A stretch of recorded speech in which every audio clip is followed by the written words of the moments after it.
Find us on Facebook, email us at head2headpinball@gmail.com or go to our website at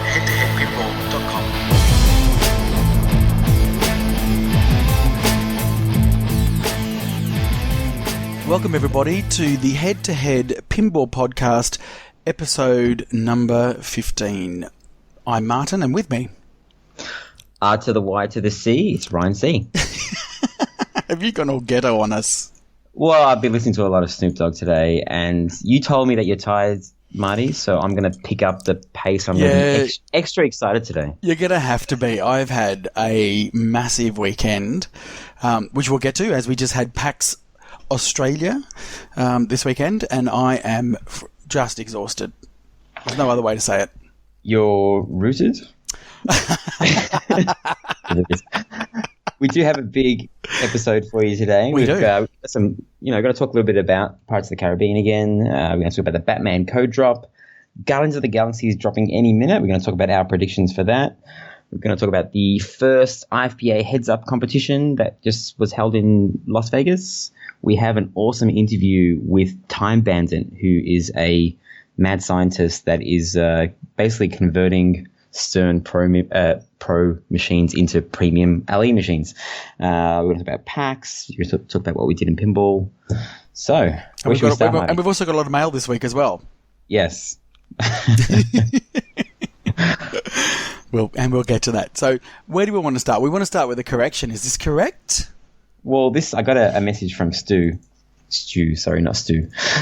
our friend, and we were talking about Medieval Madness kind of not being a multi-level game, but he said that when you rescue a princess from the castle, technically you're up there in the upper playfield, and the moat area when the subway is the moat, so it is kind of like a 3-leveled playfield. No, that's bullshit. That's bullshit? No. And no, Stu, sorry, mate. No, I'll tell you what, because even though you've got the moat, you might as well say games that have got subways underneath them have a different level, because it's just practically an exposed subway. I'm starting to really hate upper playfields. I don't know what's going on, but after playing Game of Thrones on the weekend, upper playfields suck. They're almost designed now to slow down the ball, and unless your game is whitewater, it's just, I don't know, your upper playfield isn't that great. Yeah, I agree. We got to play a pro Game of Thrones over the weekend, and I've always sort of said that they're both good. They both play differently. Now, having played that quite a bit over the weekend, I much prefer the pro. Just get rid of that upper left playfield. Yeah, and we might talk about it a little bit more a bit further on after the Time Bandit interview, because he has some kind of good points. Well, he doesn't raise the points, but what is the difference between a premium and a pro, and can you kind of add that stuff on there and save money and spend it on other stuff? Yeah, look, and I think probably a few years ago with when Stern really were the only one making machines, you probably could turn a pro into a premium, but these days they are putting additional features. I mean, Ghostbusters, for example, even though it's only a minor point, but it has the ramp that comes under the playfield. You couldn't add that to a pro. You couldn't necessarily change. I don't know whether you could turn the normal slings into magnetic slings. Not that you'd want to, because they are awful. They are just so awful. Well, the biggest ones. Well, we'll talk about this after the interview. Let's not get sidetracked. Okay, but let's come back to that. I'd love us to talk about, what we think are, some significant changes between pros and premiums. This week, we got to play Pirates of the Caribbean again this week, 2 weeks in a row. Yes. At PAX, and I started to notice. I didn't play too many games, but I started to notice some kind of like some really small things that I appreciated on the machine. One of them is like that inner loop that we talked about. Yes. I think it's called the Fountain of Youth. Yes, shot. I think it is. Yep. And when you hit it, and then you hit it again, the sound that it makes is this kind of like angelic sound, and it raises up like an octave every time you hit it, and that's like a David Thiel special, because that happens in Tron when you hit certain combos. Like if you hit a 3-way combo, the sound on a 4-way combo is even higher, and it maxes out at I think 5. But there's something really satisfying about the elevating I think I'm using the right word. Like the octave on it is getting like a higher pitched sound. Yeah. So I appreciate that. The flickering lights on the ship, like the lantern kind of lights, look amazing. And for some reason, not that I'm aiming for the shot, but it's amazing that little scoop in the inner orbit is so easy to hit, and you don't really see any pop outs. No, that's right. And it is actually not a large scoop. It's actually quite small, and you can get it quite often. Yep. The geometry of that scoop, just, I don't know what they did, if they bent the metal in a certain way or what it is, but I was playing dialed in all weekend and I got so many pop outs, and it might have something to do with the Cliffy and it could be, I think so. Changed, but I appreciate that all. And David Thiel popped on Pinsides. He's one of the only people left that's actively involved in making a pinball machine that still frequents Pinsides. And I'm not going to read the entire post out, but basically people asked about the sound assets and what they have, and it's been a bit of a discussion because they don't seem to have the theme song for Pirates of the Caribbean. They don't, and they're not allowed to show. They're not allowed to use any of the call outs from anyone. Well, not that people have call outs, but any of the audio from the movie. And basically he said that copyright infringement is very sensitive because he basically indemnifies his clients of that. So if they get sued, it's on him. So he can't replicate anything and say, oh, hey, this isn't really the Pirates of the Caribbean tune, but it sounds exactly like it, and it's just changed up a little bit. But they have licensed a lot of music from Disney, and he's orchestrated his own pieces. And I think sound and audio are one of the last things that kind of get tied together with the pinball machine. Unless you've got like a music pinball like AC/DC or Aerosmith, where you just kind of like putting the song in. When you're orchestrating your own music, it all comes together in the end. And we just kind of saw that with Alien playing the kind of the finished product, so to speak. It does sound good. So, yeah. What do you think of that? Well, okay. Well, the sound already is fantastic, and we I guess we talked about it last week. It's still 20 to 30% complete, and the sound is already really enjoyable. I don't know whether I need to have, as far as music goes, anything licensed from the film. It all does sound a little bit piratey, so tick the box. The job's well done. Call outs are probably the one thing that really is missing at the moment, but as we said, it's early days. They've got plenty of time to put that in. Well, they got over 1,000 call-outs. Well, there you go. So, and I don't know whether there's much of Gibbs there at the moment, but once that's in, and I remember when oh God, here we go. We're talking about Star Trek again. You gonna say Star? Is this Star Wars or Star Trek? No. I'm actually. I promise you. This is released. Okay. I am actually this time talking about Star Trek, and when they ended up getting, what was his name? Carl Urban, that does the voice of Bones. When they got him into that game, it wasn't that it necessarily changed the game and all of a sudden made it awesome, but it made it special. It was actually kind of good to know that you had that actor that was in this blockbuster film actually doing the call-outs. The added bonus as well was that he's a pinhead too. I always get Bones combo, but I have no idea what it is, and I haven't bothered to look up what it is. No, I have no idea either. He does the call out, I'm a doctor, not a pinball wizard. Yeah, I always thought that was just random. I didn't know that was linked to any sort of particular... It's when you get a Bones combo, and you get 1 point... I always see in the D&D, Bones combo, 1.2 million, but I have no idea what I've done to do it. I could just look it up, but they get that call out is just it's very cool. I never get tired of him saying that one.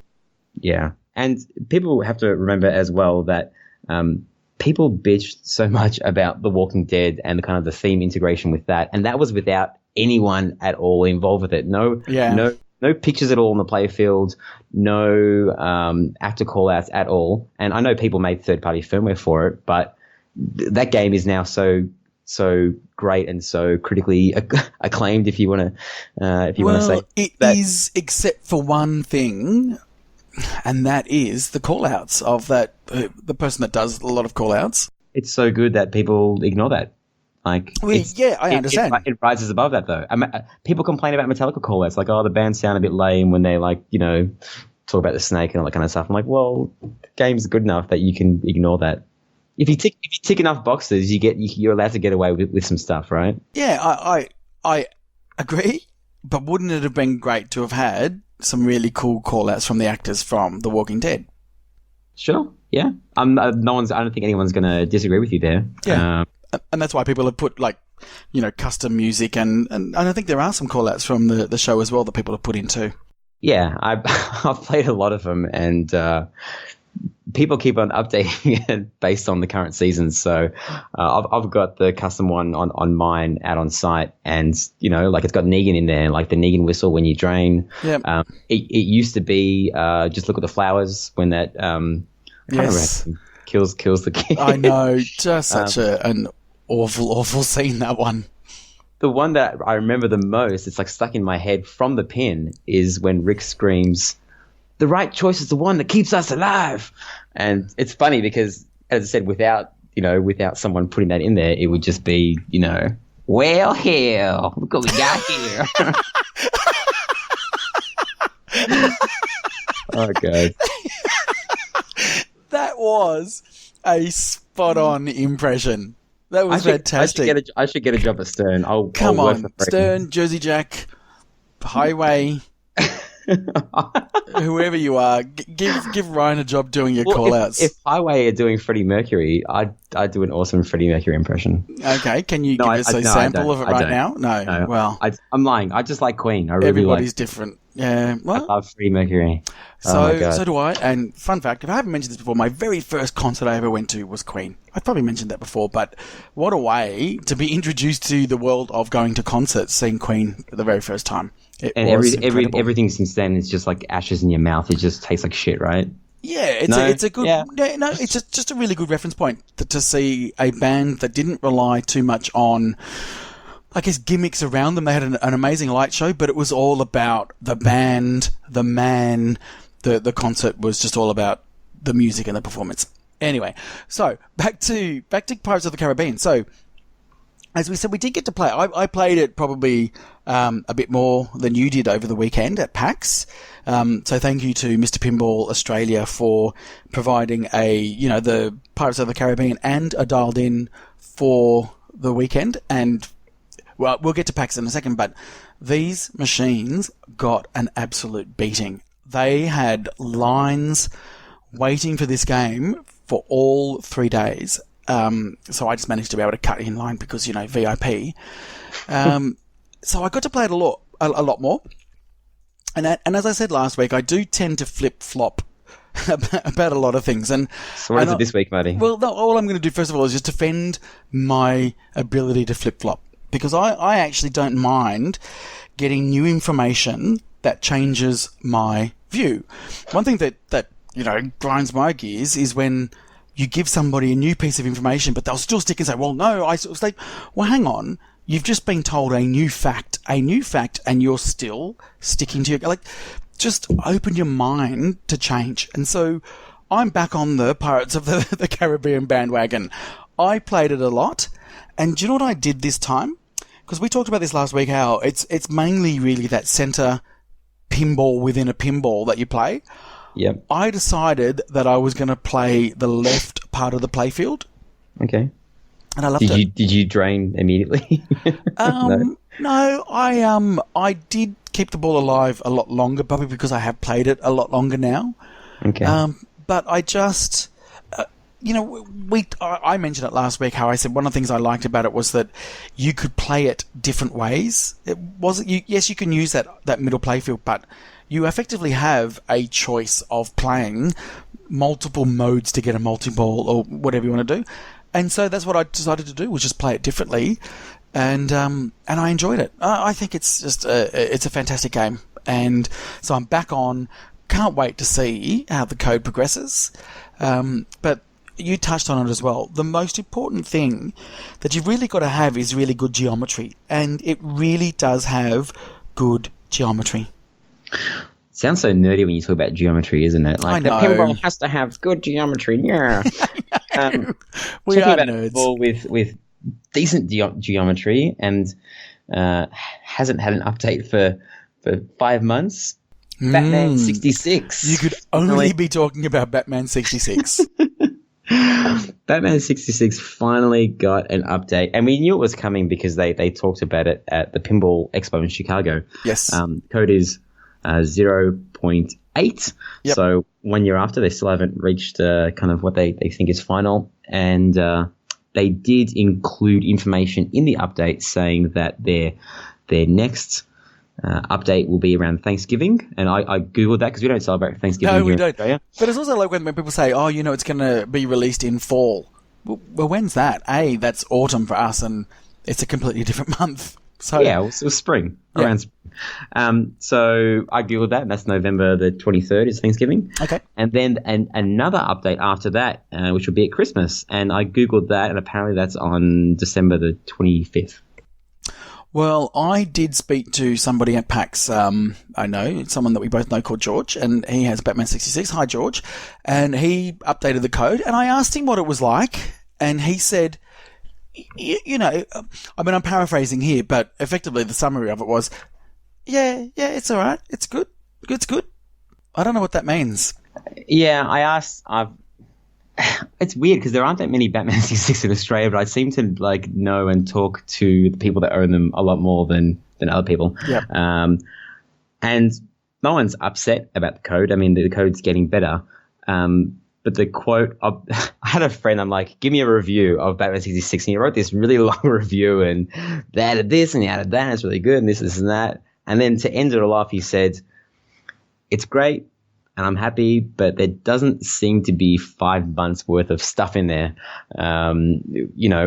which is kind of going back to the whole thing, like, is Lyman Sheets the world's slowest coder? And it's still probably the world's best coder, or is he working on other projects on the sides? And it's probably stupid to kind of speculate about that, but hopefully they stick to their schedule, because the schedule for this pin has all been promised. They promised every 2 weeks.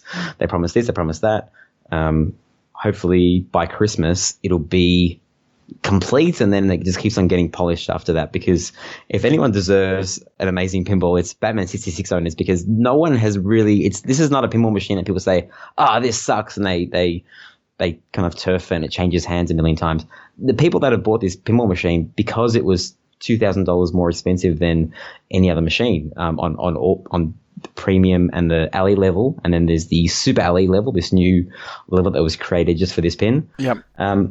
People have been a lot more patient than normal, and a lot of them have nostalgia in their eyes because they watched Batman 66 as a kid, and a lot of people believe in Lyman Sheets being the best coder, and that eventually it would be good.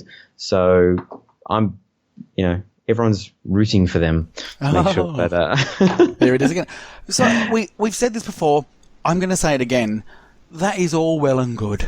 Fantastic. Good on you, Lyman, for being dedicated to this. I would just rather he be working on other bloody projects, because, there wasn't really that many Batman 66s that were sold anyway, so...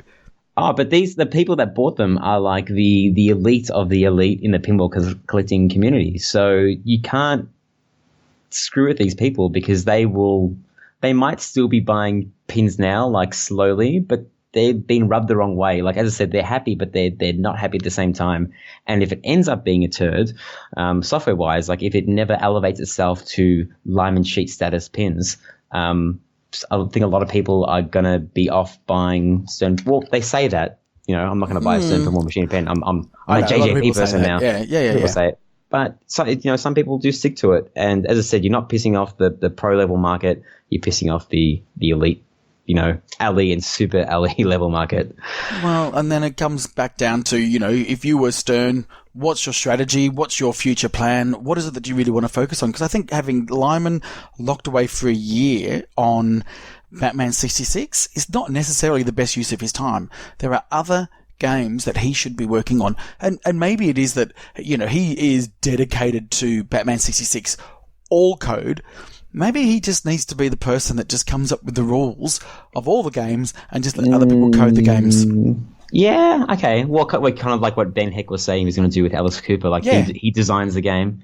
Yeah, I don't know. I don't know how hard the coding is, and there must be a lot of finesse to it, because I don't think you can just write down rules and then someone does them and then you play the machine like, oh, hey, everything works. What? There's got to be an insane amount of finessing where you upload it on the machine, you sit there and you play it nonstop, and then you realize, hey, I'm playing Indiana Jones and I can just backhand a scoop 100 times, like, I'm the stone Indiana Jones. Like, just the horrible rule set that ruins a pinball machine, forever. Yeah. Lyman doesn't have many bad games. And, Lonnie D. Rupp, he codes a lot of pinball machines, but we'll talk about it later on about PAX. I've played 2 Data East machines on the weekends and they were very similar. All right. Yeah, moving on. Just on that as well, one other thing as well, what you got to remember is, and I think I've said this before, they're running a company and we seem to think that this company is just this thing. It's an item. It's an object. But what it actually is a group of people. There are people that are employed by Gary Stern and the company, and they're not robots. It doesn't mean that Lyman Sheets for 12 months is going to be absolutely at his peak. Or the team. There's actually people management involved as well. There's a culture that they need to maintain as well to be putting this code out as well. So it doesn't mean that it's easy for them to just say, right, you're on this code, go and do it, be a machine and get this code out. There's sort of variables that come into that as well. Don't come to this argument with logic, Marty. Come on. I'm sorry. I hate. It was one of the things over the weekend when we'll get to PAX as well. When people were saying how much they like the podcast and blah blah blah blah. But someone said to me, what I really like is that you do have your view, but you like to challenge that view by looking at it from a different perspective, and that's what I like to do. And I have to do that constantly in my job, so I sort of lend that kind of thinking style to this as well. Wow. Okay, cool. Yes, I agree. Good cop, bad cop. I'll be the bad cop. Please do. Guardians of the Galaxy. So Stern, it's been heavily rumored that Guardians of the Galaxy is the next title from Stern Pinball. They didn't release it or talk about it at the Pinball Expo. Yep.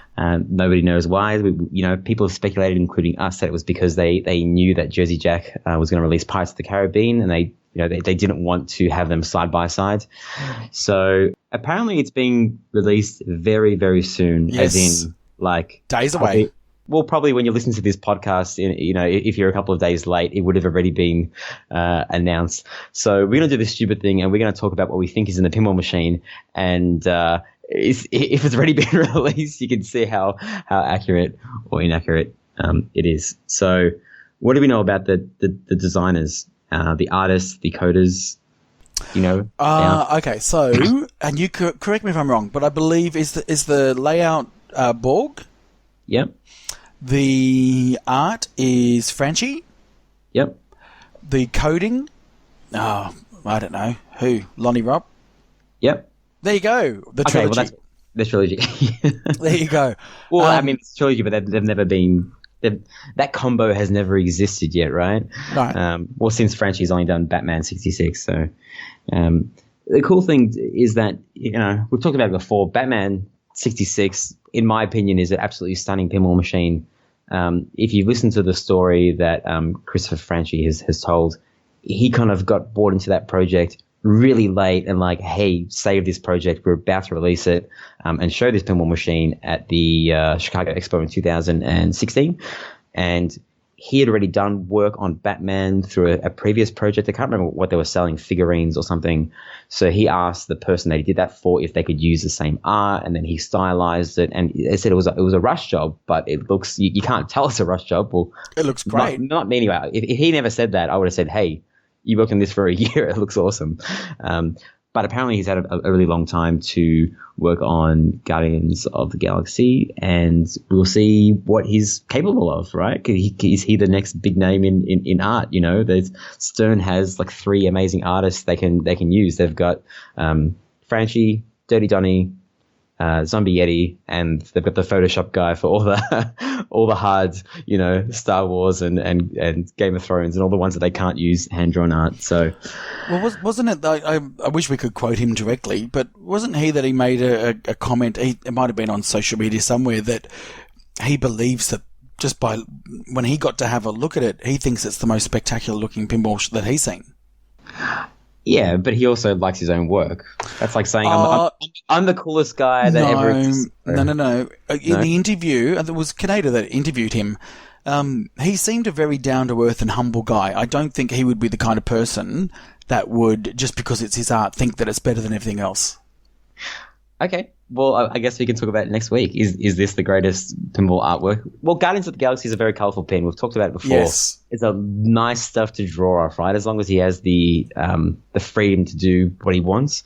It is Marvel. What other Marvel pins are there? There's Iron Man and Avengers. Pretty average Iron Man. Right? Iron Man, Avengers. See, I don't know Marvel and all the others, but what was what would you say? Iron Man, Avengers. That's it. Is Spider-Man Marvel? Yes. Yep. Spider-Man. That was 2007, so that was a while ago. Yeah. But Iron Man Avengers are pretty new, and that has kind of like Photoshop, drag and drop the asset picture they give you art on there. Yeah. Right? Yeah, that's right. So we'll see what he does. He's not going to. Okay, I guess now you can go to his quote. I doubt he's going to be singing its praises if it's like Iron Man style art, right? Yeah. I don't know what he's going to do. But FYI, Transformers also another Marvel. What? Yeah, well. Did you Google that? Or yeah, of course I Googled it. Oh my gosh. That's right. Transformers is Marvel? Yeah, there you go. Oh gosh. So, yeah, look, if what we saw on Batman 66 was a taste of what this guy could do, I have high hopes, but that's just the art. What do we expect from a Borg layout? Are we going to have Borg by numbers, or do you reckon he might try to do something different this time? He does like his bash toys. Yes. And we've heard that there's a giant Groot head.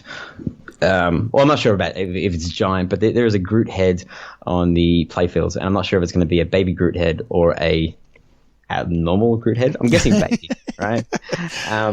And I think he interacts with the ball. So my question is, what do you think the Groot head will be like Rudy in the sense of like he opens his mouth to swallow the ball, and then maybe goes down a subway somewhere, or do you think it'll be like Gene? I was just going to say you load it into the neck and then he spits it out of his mouth. Can we just have a moment?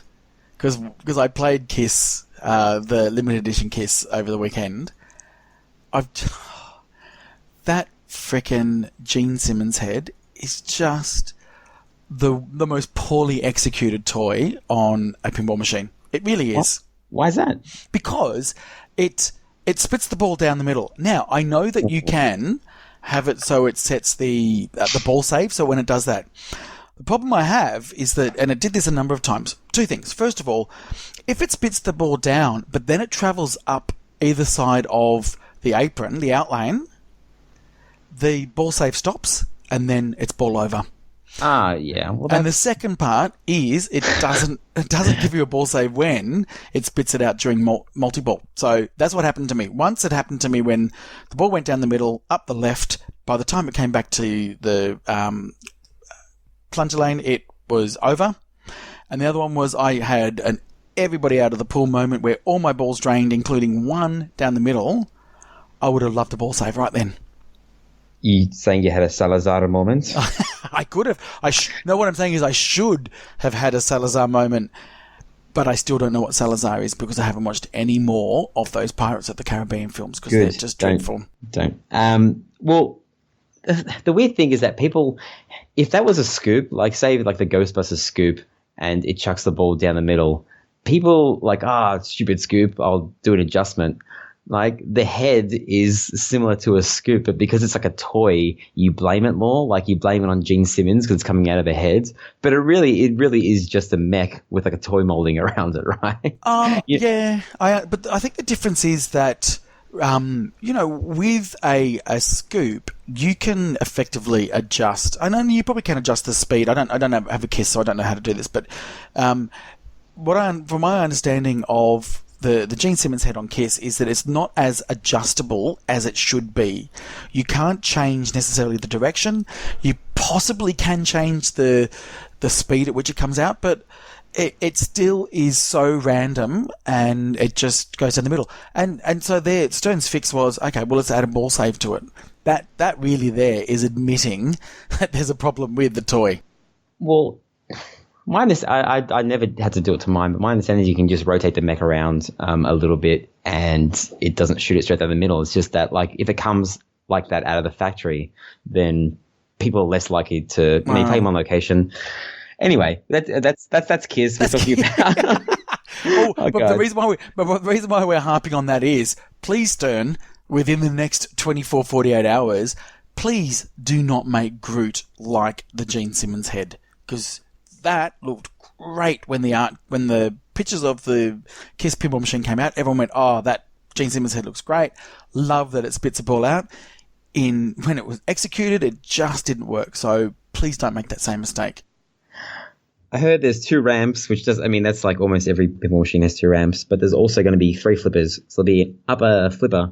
Now, I was thinking about Tron has the upper left, but yes. X-Men has the upper right. So I guess he's done both. If I don't know. He doesn't normally do 3 flippers, though. Well, he's done it in, 2 pinball machines? Yeah, but he's made like 500 pinball machines. Okay. He's probably the most prolific for Stern. Well, maybe if it is an upper flipper, then the Groot head will be like Rudy. Because all I can think of is like a giant head, upper flipper. It's got to be Rudy, right? It's got to like load it in from the side, and then he spits it out somewhere, or it comes out of a subway. I don't know. So we'll I think what we need is, and we're probably going to see it on the forums anyway, but I think what we need to do is maybe start a poll, and that poll is, which other game is this new game going to be most like? Will it be Funhouse? Oh, God. Will it be Kiss? Will it be any other machine? I know I'm sounding a bit cynical, but I desperately want Stern to surprise us. I really do. They like to reuse their mechs, so I'd put my money on a Gene style mech, simply because, as I said, they've already done it. They've already done all the hard work and designed it, so it just makes sense, right? So when was the last time that we had a spinning toy like a Tesseract? That's a horrible toy, though. Yeah, I know, but maybe we're due for boring. it. Maybe we're due for it. They've probably got some spare parts out, and they think, "Oh, geez, we've got 1,000 of these. We've got to get rid of them. Let's put it back." That's a cheap mech. They wouldn't bother doing that again. Okay. How about call-outs? What do you think about call-outs? Well, okay. Do you think we're going to have call-outs from the film, or do you reckon we're going to have, like they've done with Star Trek that we talked about before, a particular actor from the film doing custom call-out? I reckon this is... I can't believe we're doing this possibly like 24 hours before the release. We're going to sound so stupid in 24 hours. But I reckon they've got... I hope they have Drax, because he has this deep, awesome voice that'd be amazing for pinball. He talks about his giant poos. He'd make the machine fun. Yeah, agreed. The main character, Star-Lord, he's too serious. Gamora, too serious. The raccoon guy, who's played by Bradley Cooper, his voice is a bit annoying in the movie for me. I don't know about you. Yeah. And then Groot, he doesn't say anything except "I am Groot." So it has to be Drax, right? I reckon it'll be Drax. If it's anyone. Well, if you think about the actor as well. So if you think about the actors in this film, so Chris, what's his name? He was in Parks and Recreation. That's what I know him from. I don't know his name either. I know. So bad. I do know. Parks and Recreation is one of my favorite TV shows. He'd be at the moment asking too much money. Chris Pratt. That's him. And so the woman that plays Gamora, whatever you called her, she was also in. Was she also in Pirates of the Caribbean? I don't think so. I think she was. I think people will find out that I'm right. She was in the first one as, when he went on one boat. I don't remember the movie. So here we go. So he arrived on one boat. He went to the Tortuga and assembled his group of people, and there was a woman on the ship, and she slapped him in the face. Yeah, okay. I'm pretty sure that's her. Anyway. Pirates of the Caribbean, because of Black. Okay, yes, she was. Her name is Anna Maria. She was also in Avatar. Yes, that's right. Yeah. So she's in too many good movies, so she's going to be too good for pinball. But that Drax guy, what's he been in? Who's the actor that plays Drax? Hey, did you notice him in Blade Runner, the new Blade Runner movie? No, what was he? He's the guy at the start who, I don't want to ruin what happens in the movie, but he's the guy at the start, like the first scene where he goes into that abandoned place with the tree, right? It is him too. That's him. He just looks different because he had glasses on. He looks like he looked a bit more intellectual, but he's like a pro wrestler. He's huge. I totally understand now. Yep, he's great. He'd be good. The other guy. Okay, the only other person I think they can use. Yep, go for it. I was going to say, is that the blue guy that's got the big mohawk thing? Yes, I also don't know what his name is.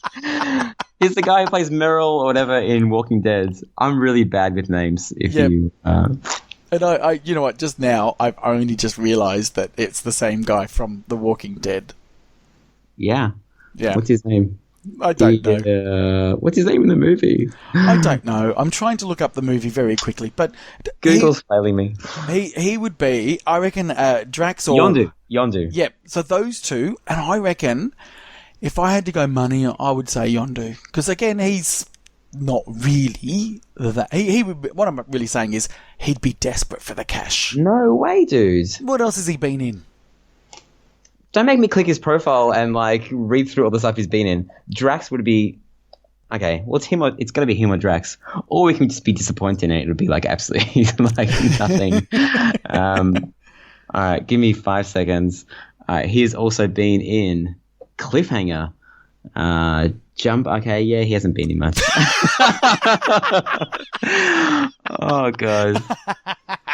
He's been in The Walking Dead, which is brand new news to me, and he's been in this, so... Wow, he really hasn't been in a lot. He just seems... He acts like the kind of guy who's been famous forever, but... What's his name? Michael Rooker? Rooker. I would say that's Rooker. Okay, yeah. He's old, man. He is... 62. 7, is he? Yeah. According to Wikipedia. He was born in April 6, 1955, just on the top of my head.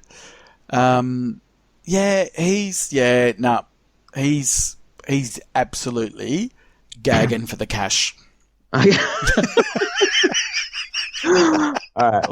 Well, you go for him. Okay. I'll go for Drax. Let's see we're going to wager a head-to-head point on that. Yep. And if we will get, Either way, no one wins from this because it means that they've just picked one B-grade actor that's only been famous in 1 or 2 films, and that's it. That doesn't matter. No, I'd love that. I'd rather either of those two than Christopher Pratt, because he wouldn't put his full effort into it because he's getting paid $20 million for Jurassic Park and all those I know. average movies. Anyway, I think that's almost because enough. These guys are gagging for the cash, they're going to put everything into it because they want more work.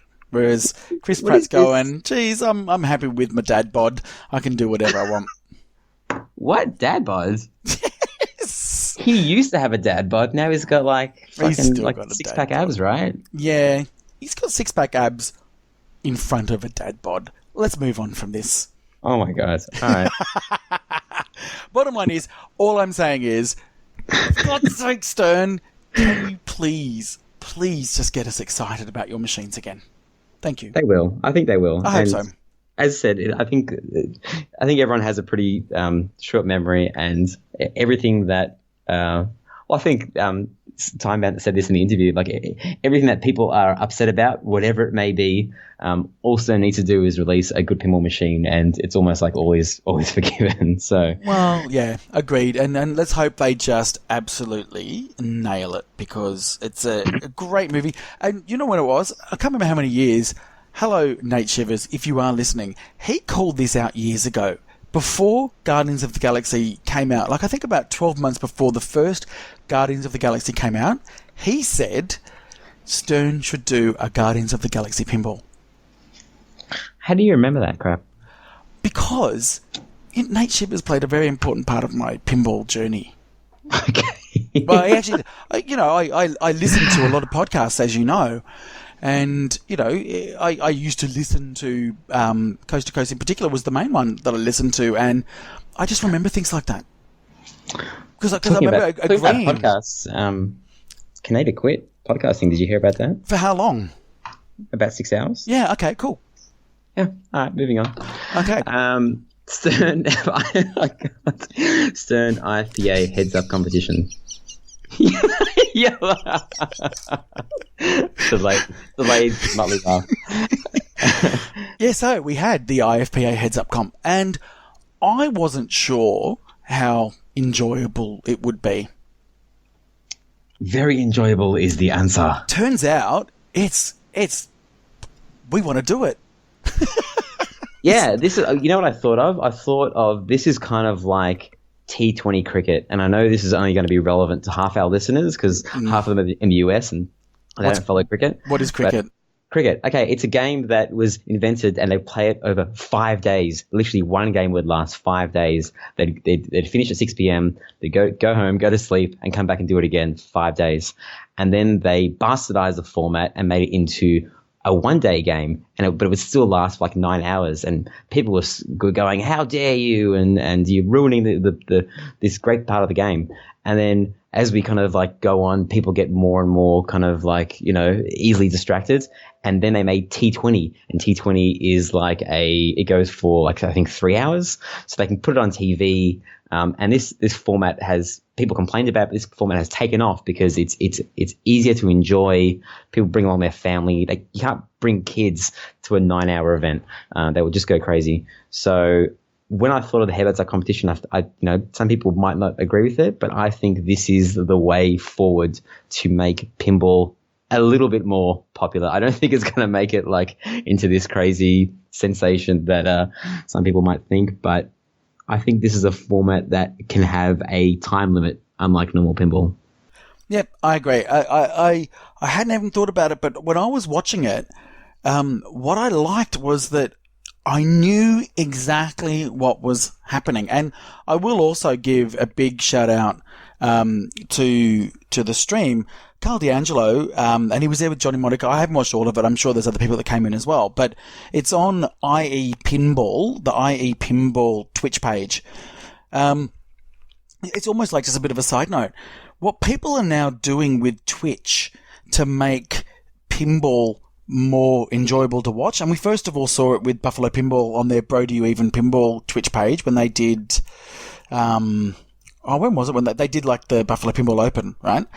And now with IE Pinball, the way he does transitions and the way he sets up the different scenes, that kind of broadcasting right now is getting exactly where it needs to be. And when you then got simple objectives like, start the Toy Box multi-ball on Aerosmith, that's easy to understand. We know what they need to do, and you can watch and wait for the first person to get it. But we're getting a bit ahead of myself. What is the format of heads-up pinball? Go, Ryan. I'm very excited about this. This is really cool. All right, so this, instead of normal pinball, is, I play against Marty, and I have the first ball, and then I step back and watch him play his first ball, and then you know how it works. Yep. Heads up is, and that's on one machine. Heads up pinball is two machines next to each other, identical. So they had two Aerosmiths, two Ghostbusters, and two Star Wars, all pros. Yes. And basically you name the objective. Like I think one of them was like start Tatooine multi-ball or get into TIE Fighter multi-ball on Star Wars. Correct. So you would plunge the ball at the same time, and you have 5 balls instead of 3, just so because you're going to be a bit 3 nervous. Balls. No, 5 balls. Well, on the one that I was watching, I watched the start before I went to PAX. Okay. You probably fast forward to the end, so I haven't seen the end of it. I'm gonna watch that later this week. But it was 5 balls early on, I guess, because they were in qualifying and the people's skills weren't as possibly. Yeah. So they had a certain number of balls, and they would plunge the ball and try their hardest to get to TIE Fighter multi-ball. And whoever got to it first wins. Yes. They put their hands up and they cheer, and then the game is over. Yep. So the game doesn't last for an hour. You don't have Keith Elwin playing Hand of the King for 45 minutes. It's just whoever gets there first. And I saw like Raymond Davison, who ended up, spoiler alert, winning the whole competition. But he was kind of like panicking, and like I think he was playing Ghostbusters against someone really early on. Right. And his whole I think he drained all 5 balls because this format, like you're nervous. You can hear the other machine next to you. It's a different level. You can't trap up the ball and rub your hands and take a drink and adjust your crotch. You can't do that because it's a race against the clock, right?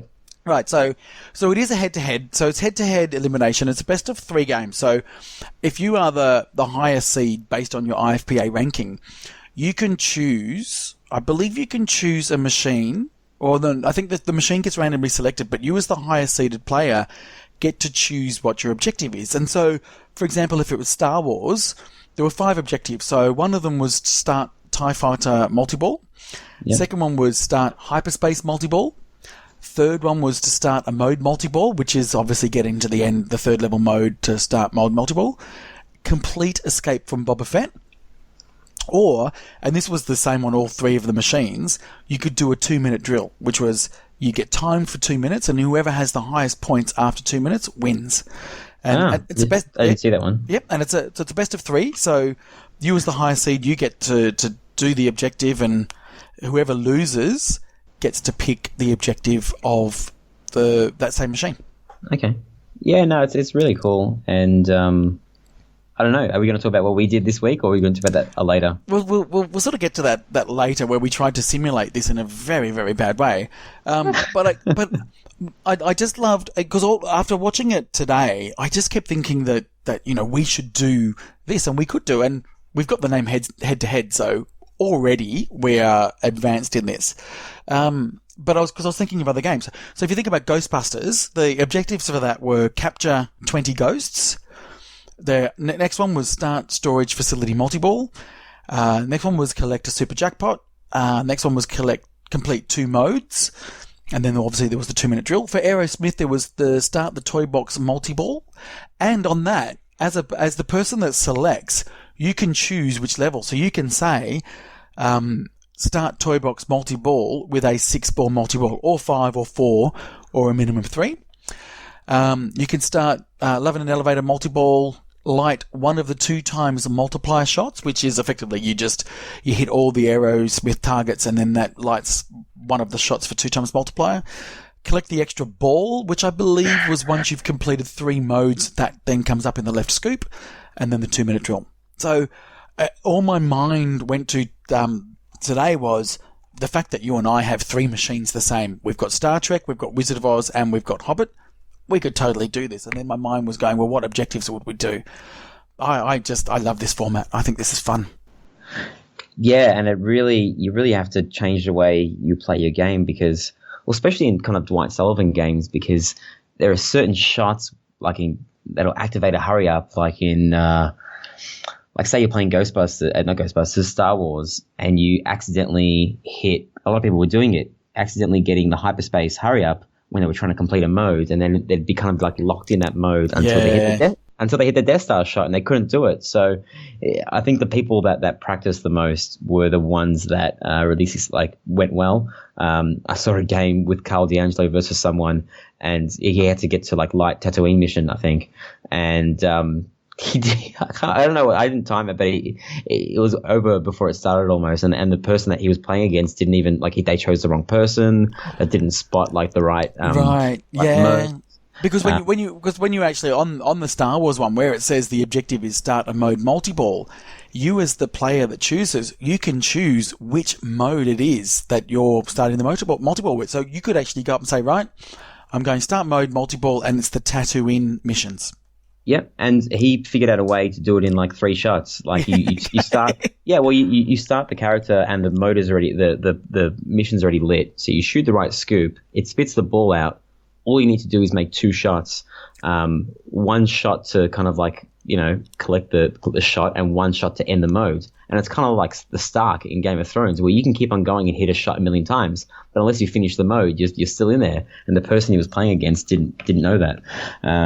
So I like the format as long as people that are playing know how to do it. And I don't, obviously there's an advantage in knowing shortcuts and things like that, but I prefer it to be skill-based and not that much knowledge-based, and it really is just how skilled you are at hitting these shots within a certain time frame, right? Yeah, I don't know. it's definitely both. I mean, that's the whole thing. Again, we get to PAX and we talked when we were doing our Learn to Play Pinball sessions. I mean, we were saying there's two things, two sides to it to get better scores. One, first of all, is your flipper skills, and second of all is rules knowledge. And what I saw of the bits, I did fast forward to some of the stream later, where some of the better players were on, and they were the people that really knew how to exploit these machines. And it'd be very interesting because I know when I do tournaments and someone comes up to me and says, how do I play this machine? I'm absolutely happy to tell them how to play the machine because ultimately it's a longer game and they've got to sort of work out the rules. But if this is sort of head to head, I don't know whether people would really be that open with sharing their game knowledge. Well, these things aren't too complicated, but as I said, there are just with complicated games like Star Trek, there are a lot of shortcuts. But I told a lot of people how to play certain games this weekend, and one of them knocked me out of the competition, which was probably my downfall. But I beat someone in Game of Thrones, and I played Martel. He played Martel. He chose Martel because I chose it. I'm pretty sure because he didn't know the game. Right. And he played this awesome multi-ball, and then the ball drained, and he, his like second last ball drain, he didn't press the button because he didn't know what Martel does, and I felt horrible. And after the game finished, I told him, and he was grateful. But he didn't ask me. I would have told him before, but he didn't ask. Yeah. Anyway, and so do you know what the first prize was for winning this heads up competition? I believe it was a Stern Aerosmith Pro pinball machine. That's pretty cool. Yeah, that's very cool. That's that's good dollars right there, right? I think the second and third place were like $150 or something. So yeah, so I admittedly I am not doing this off the top of my head. This is all on the ifpapinball.com website, and second place was 24% of the cash pot plus a trophy. Okay, do you know how much 25% was? Well, no, it was. I think it was $250 or something. Okay. Man, Raymond Davison. So come first. Come first. I'll enjoy watching that, the footage of that because I think it'll get more and more exciting as the best players are playing off. Yeah. And in general, and I said this again to a lot of people on the weekend about, how do you become a better player?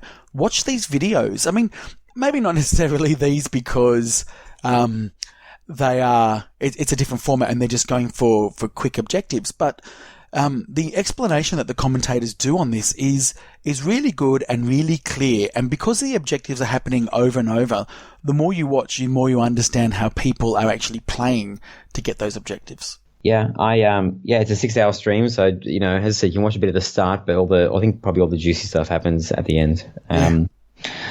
Talking about juicy stuff, segue. Yeah, nice. I interviewed Time Bandit, Michael Hull, who goes by the Pinside and Aussie Arcade username of Time Bandit. And this guy is really interesting to me because there are a lot of pinball mods out there. Some of them are cool, some of them, not as much.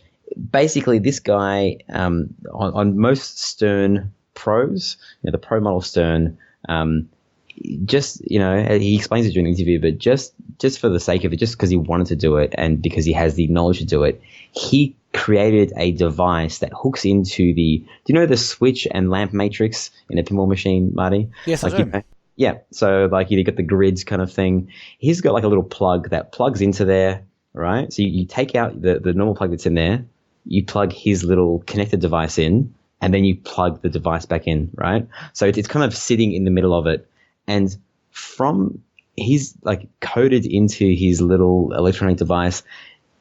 He knows exactly what's going on in the pinball machine at all times. He knows what mode you're in based on the light sequence and the switch sequence.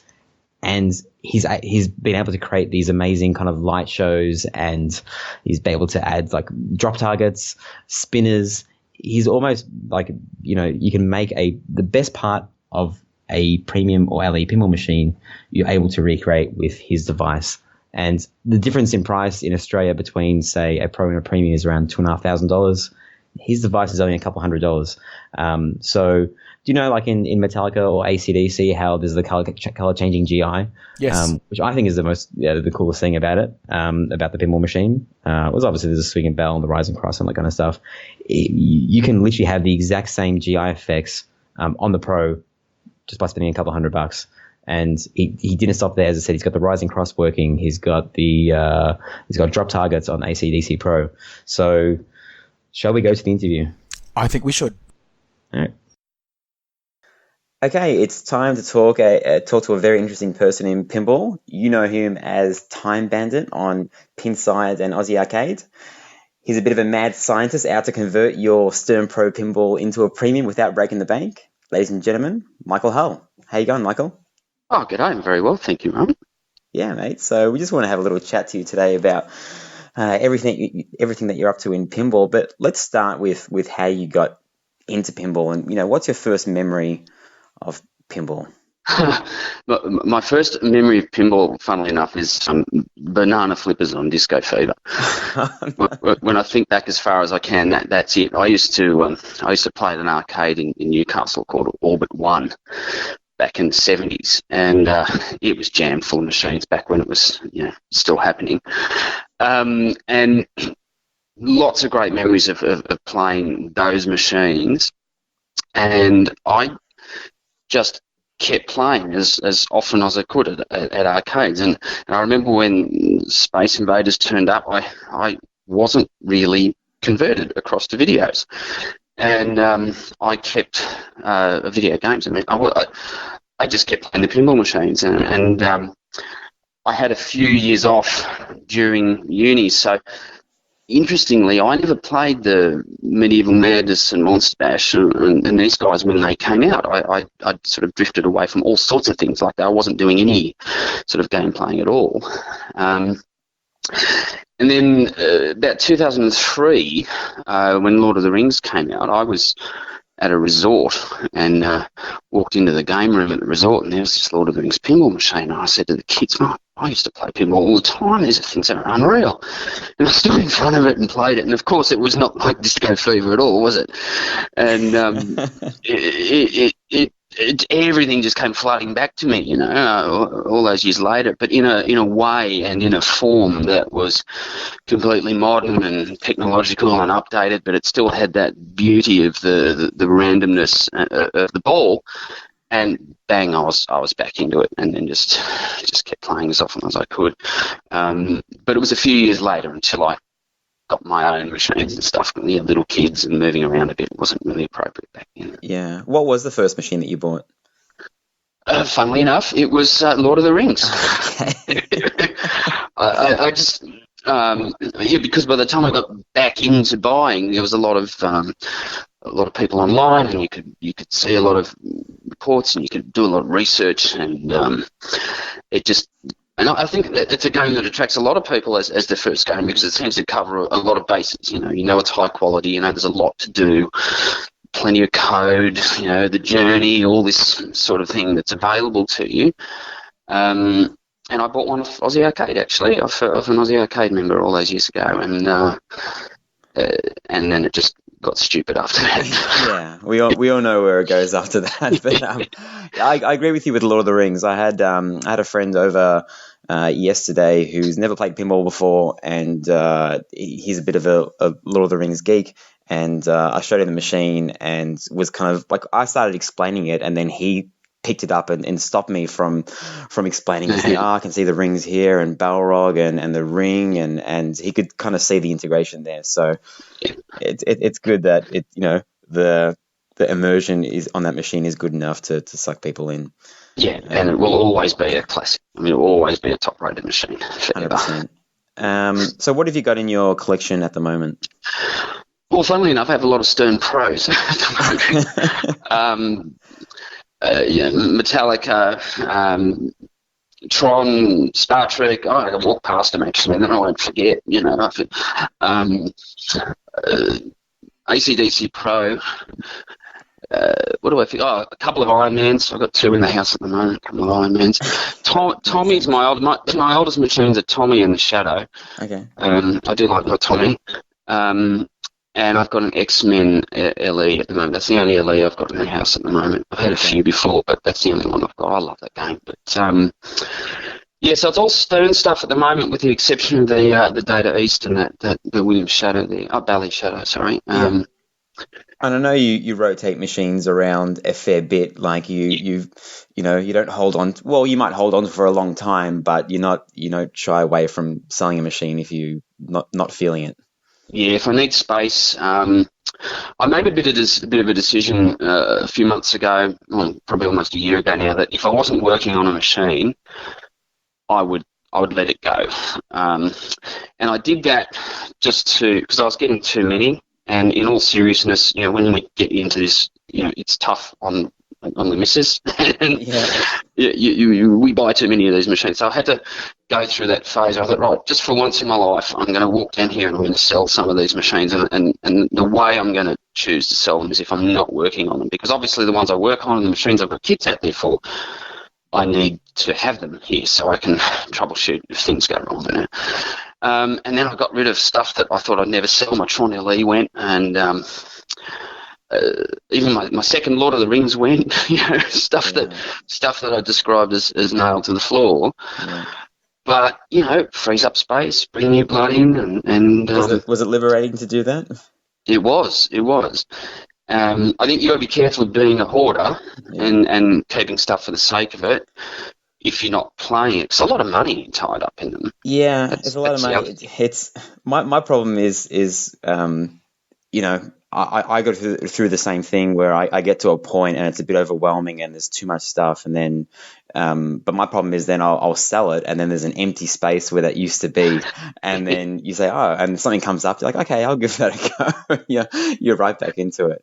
You can't stay out for too long. It's just somehow it doesn't let you do that. Yeah. So let's talk about the stuff that people really want to hear. Is that if they're not aware, you are on a mission to pretty much turn all the Stern Pros into Stern Premiums.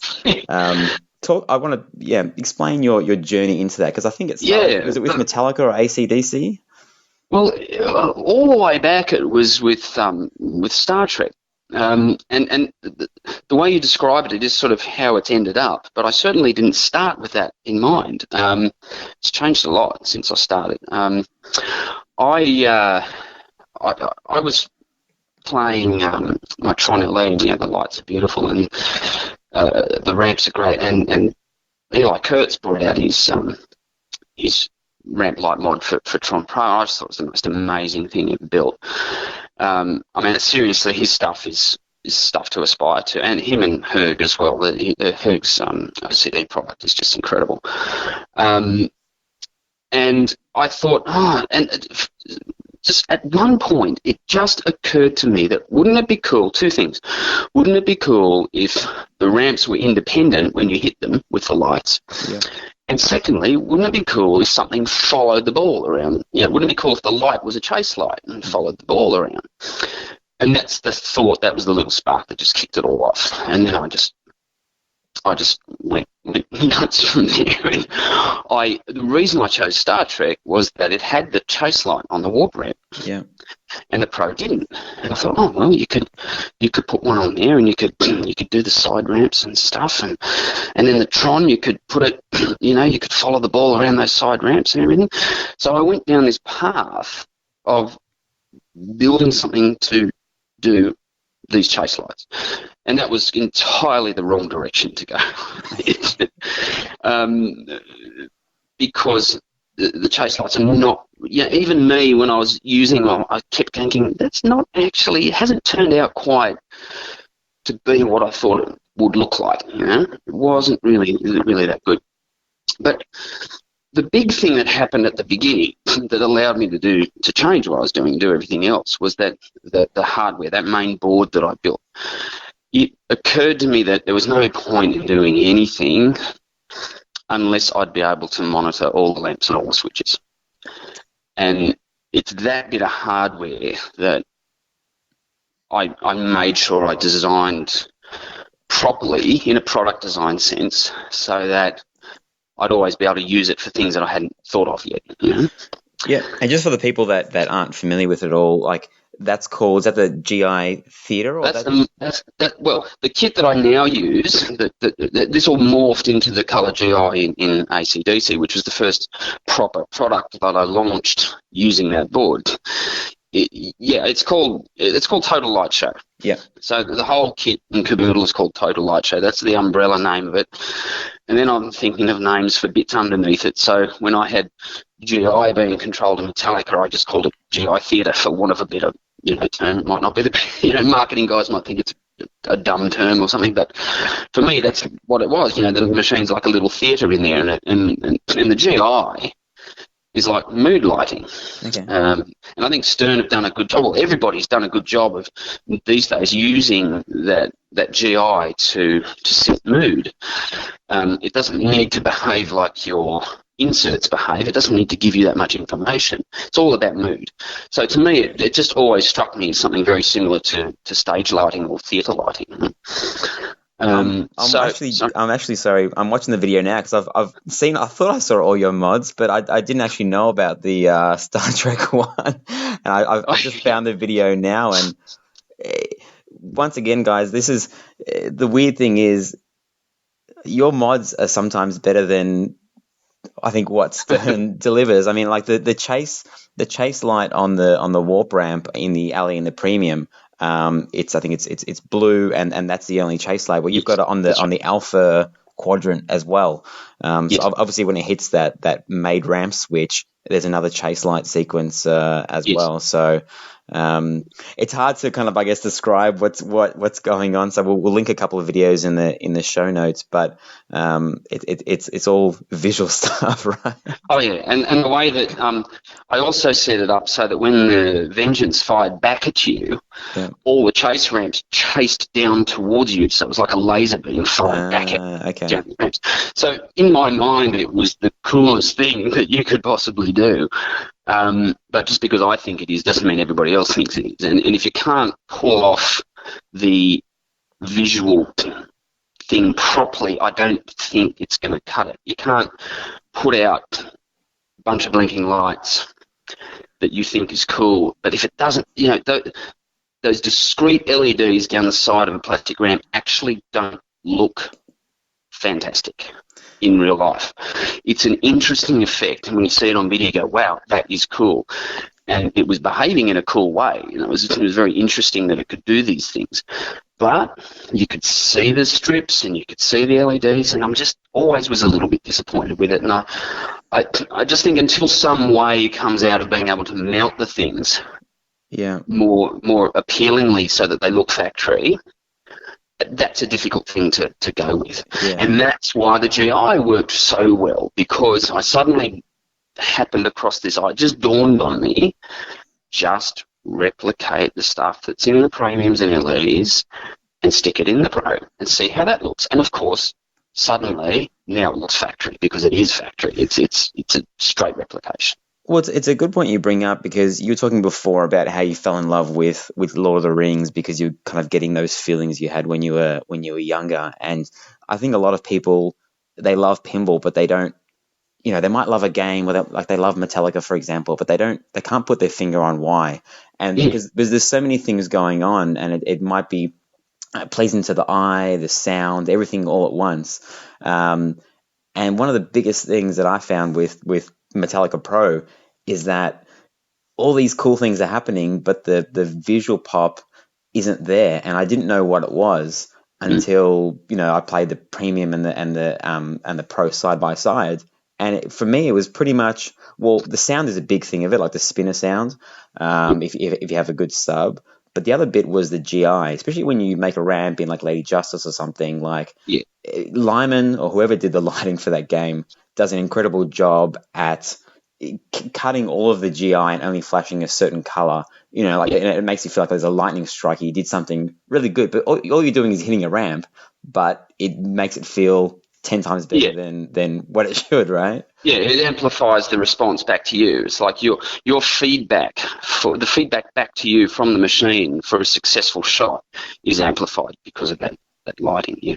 So people, you've created basically you've replicated the AC/DC Premium LE and the Metallica Premium LE light show on a Pro. So people with a Pro machine can buy a kit from you.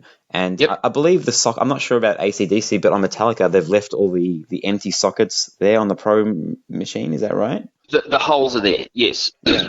The holes are drilled through the playfield. So you can get the bulbs in exactly the same spots, yeah. Do you know why they did that, since the playfield is actually different, like with the cutout for, the hammer and stuff? Why did they leave the holes there in the playfield?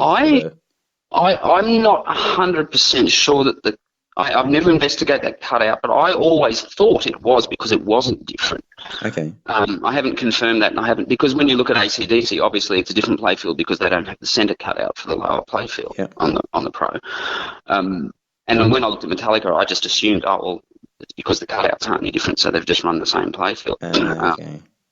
That could be totally wrong, or maybe the cutout's so small a change that they just, I don't know, ran a few extras for the premiums or something and didn't bother changing the drilling rig or whatever it was. And I think if you have a look at X-Men, I think the lighting, because I'm doing one of them at the moment, so I think the lighting holes for that are the same as well.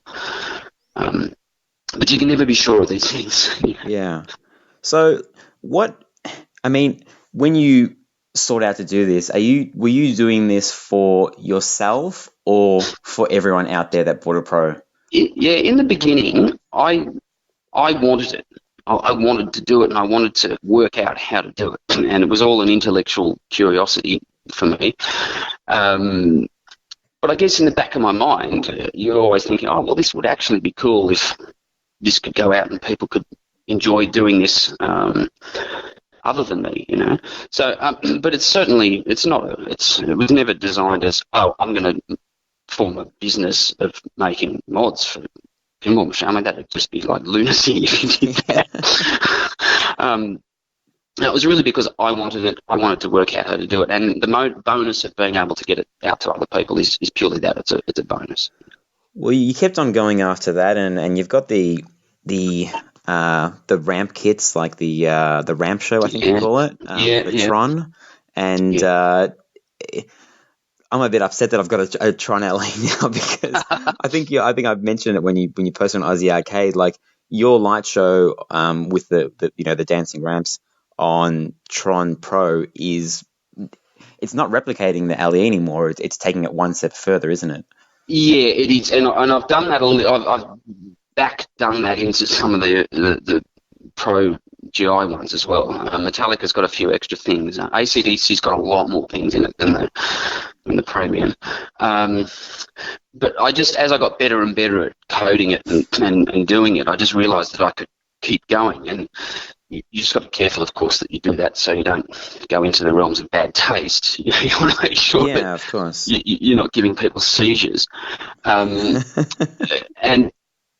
But what I discovered was that I could use this original matrix interceptor that I built to drive the original thing. I could keep using it in many, many different ways, and ways that I originally hadn't thought of. So I have worked out now how to mount optic fibres on the ramps, and I've even come up with my own way of mounting them. I thought the zip ties were always a bit too, a bit sloppy's not the word, not quite good enough. I thought you could do a little bit better. So I've made these little metal spring stainless steel clips that are almost invisible that hold it, and it's also non-destructive, so you don't have to drill your ramps to get an optic fibre.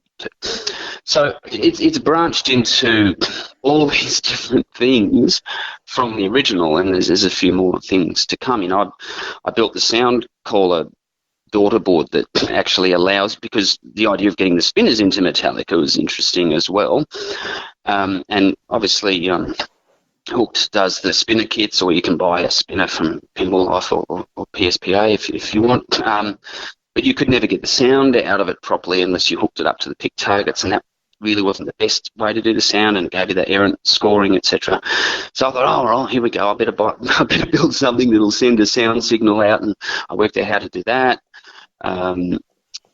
So it sort of snowballs into more and more things that are sort of cool. But the common theme for me was that I always wanted to do mods that seemed more like upgrades. or that they at least were interactive with gameplay. I was never interested in slapping plastic toys into a machine. That's not my gig. 100%. And I agree with you, and I'm on the same page. I mean, I have put a couple of plastic toys in my pinball machine, and then like I put some in Tron, and I took them out because it's, well, one, the cost of a lot of mods that you kind of just slap in there are quite expensive, and if you compare them to, like, if I had an AC/DC Pro and I had, could choose a band member kind of standing there for $100 or something, or your mod, which is basically, as I said, it improves the experience. And when you're playing, a plastic toy that's sitting there doesn't enhance the experience at all. Yeah. Right? Where, the lighting kit, especially when you have like the lights off and you're getting into a game, it's just adding to that experience. Yeah, and for me, that's what I was always chasing. Because I'm a bit on the spectrum, like I think a lot of pinball guys are. So my brain is sort of activated by lots of flashing lights. So yeah, that it sort of rounds out, like you say, it rounds out the whole experience. That's why I like it. You also got into the coloured aprons recently. Yes, that was a bit of a experiment. I did that Arwen ramp for Lord of the Rings, so I got a relationship with a plastics guy, and it just sort of occurred to me that you couldn't buy the tinted aprons off Stern. They put out the odd machine like the AC/DC ones with the red see-through, and I just thought, I wouldn't mind a couple of them, can't get them. So I got to the point where things I couldn't get, I thought, I'll see if I can make it. And then, of course, the R&D in that is just a nightmare because, of course, your first go just doesn't work. It has to be perfect, right? Well, yeah, it snaps. When the first go, I go, oh, God, that's no good. So this whole process of working out your materials and stuff, that actual idea, I've still got stock of a few of them, but I'm probably not going to pursue that. Well, so we saw that Stern kind of, we don't want to say replicated or anything, but they kind of got into that accessory side as well. And do you think they had plans for that, or do you think they kind of saw what you were doing and then decided to do it as well, since they've got all the molds there? And I think it was just, I think it maybe I just prompted them. Maybe they had it on the drawing board as something they might do. Yeah. And then maybe, I certainly don't want to think for a second that anybody's actually watching what I do, but maybe someone noticed and say, hey, look, that thing we were going to do next year, someone's just done it. Maybe we should just flick that job out and get it done, So I think, because the timing was quite, coincidental. They didn't take more than about 3 weeks to come out with it. Yeah. So yeah, I'm sure it prompted them a little bit. I certainly do know that they don't happily sell rising cross mechanisms because my light show can drive the rising cross as well on Metallica. So if you can get hold of a rising cross mechanism, you can drive that. But I'm under the impression that they stopped sales of that unless you could prove it was a replacement for your own machine and you gave them the serial number of your game. Oh, wow. So I'm not sure they were happy about that one. But well, yeah, that's the thing. I mean, you wouldn't think that Stern would be super happy with what you're doing, because you're basically, their main selling point on these other machines. You're giving it to the pro users for a fraction of the cost. Yeah, and I have thought about that. And again, I don't want to elevate my status to a level that they actually care what I'm doing, but maybe it does make them think. But I always thought that if people get more interest some way or the other in machines generally, then they would be happy with that. Stern would be happy if, I would imagine they like the idea of the modding community generally, because if interest is higher and people are doing more stuff with machines, they'll just buy more machines generally. 100%. So I think it's a balancing act. I think they want people out there involved to that level of modification and working on their games and the community based around that. But I guess if you do something that they specifically say, well, you are now cutting into our product suite, then yeah, maybe they'll not like it too much. But again, the volumes of what I do, I really don't think it's more than a blip on the. Yeah, it's not something that you can kind of like just get a bit of glue and or clip it onto a post. This is something that interacts with your machine. So someone's got to be. It's not hard. I've looked at the instructions, but most of these things are for tinkerers and people that are happy to get their hands a little bit dirty. Yeah. Right? It's not a consumer item. There's no way it's a consumer item, unless you've got a pinball tech. Like, if you just buy bunches of machines and you've got a guy who comes around and does your machines for you, well, that guy might buy it. But you're right. It's for guys who are already happy to get under the hood and do stuff. So it's not like it's going to go up on a shelf in Kmart or anything. You're not going to be selling that. No.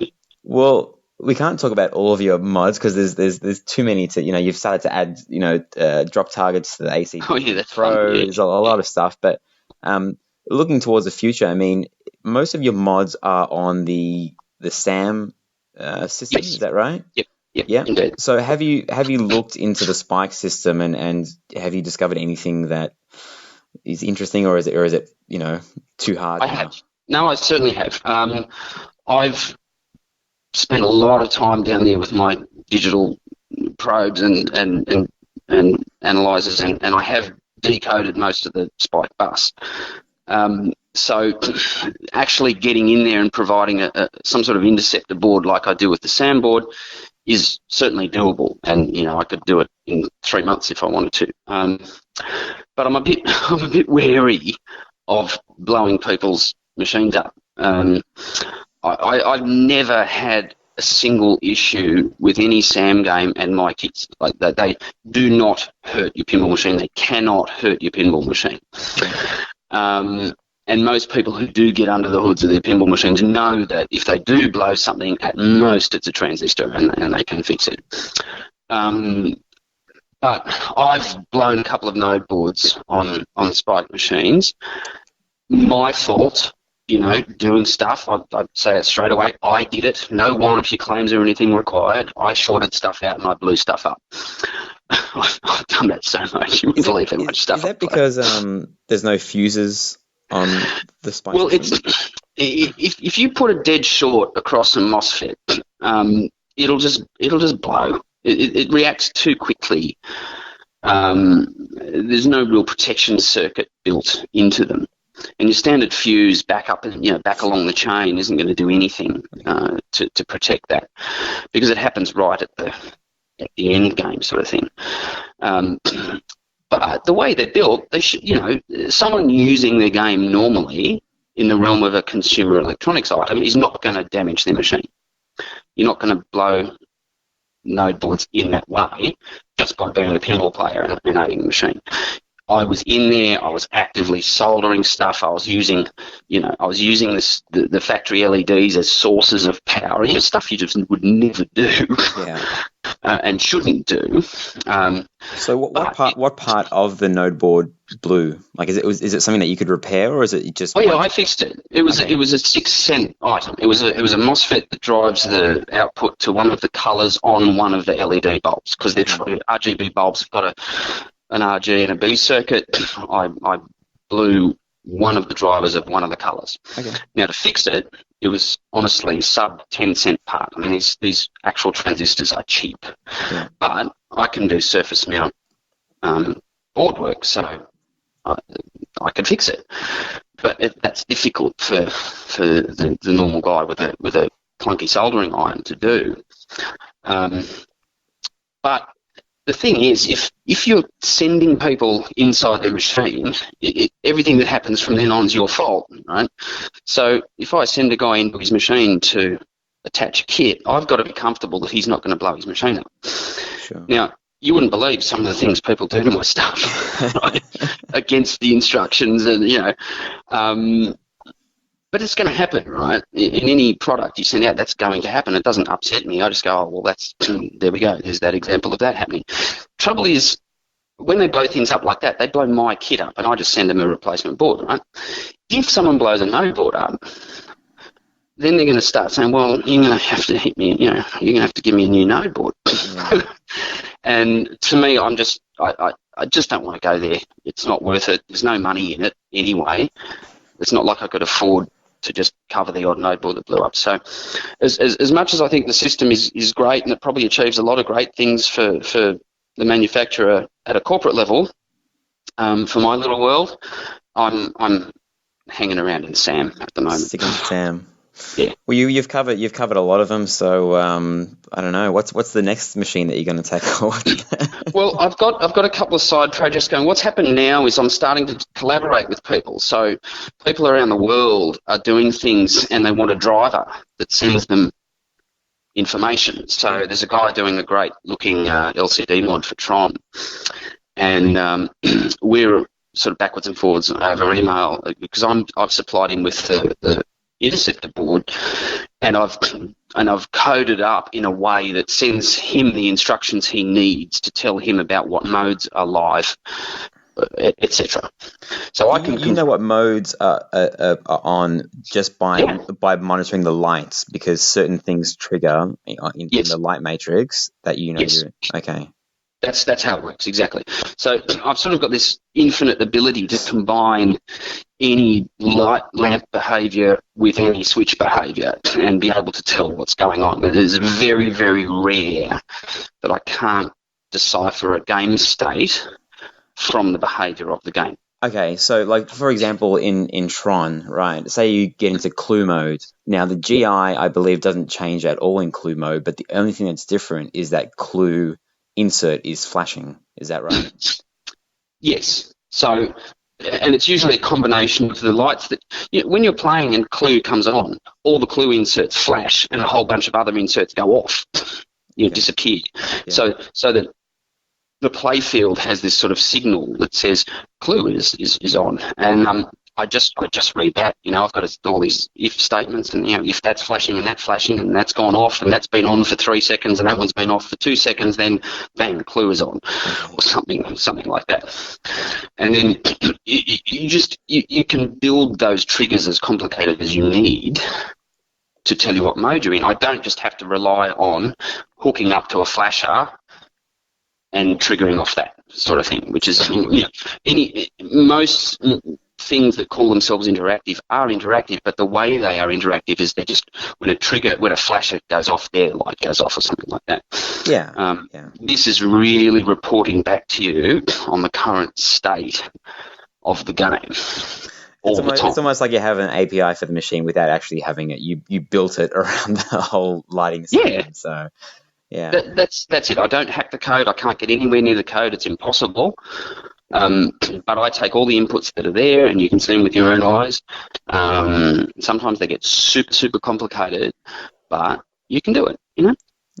Well, just to finish up, like what do you kind of think of the current state of the pinball industry? I mean, are you in on any machines that are up and coming, like pre-ordered any machines? And, yep, I'm a fully paid up Alien LE buyer. Yeah. So I've got that coming. I love the look of the new Pirates off Jersey Jack. I've had Wizard of Oz. I've had Hobbit. So I like the Jersey Jack product as well. So I've got that coming. I haven't got it ordered yet, but I'm pretty much I'll be on that. I think generally this. I mean, who am I to say, but I feel like it goes through cycles. Maybe the last 9 months hasn't been a lot of fun for a lot of people. But I think if you look to next year, what's coming out, I think, if Stern really comes out with a good Guardians of the Galaxy game, that'll get everyone forgetting about whatever it is they hate from before. Yeah. I think next year could be a lot of fun. I think some really good games. I'd like to get back to playing more.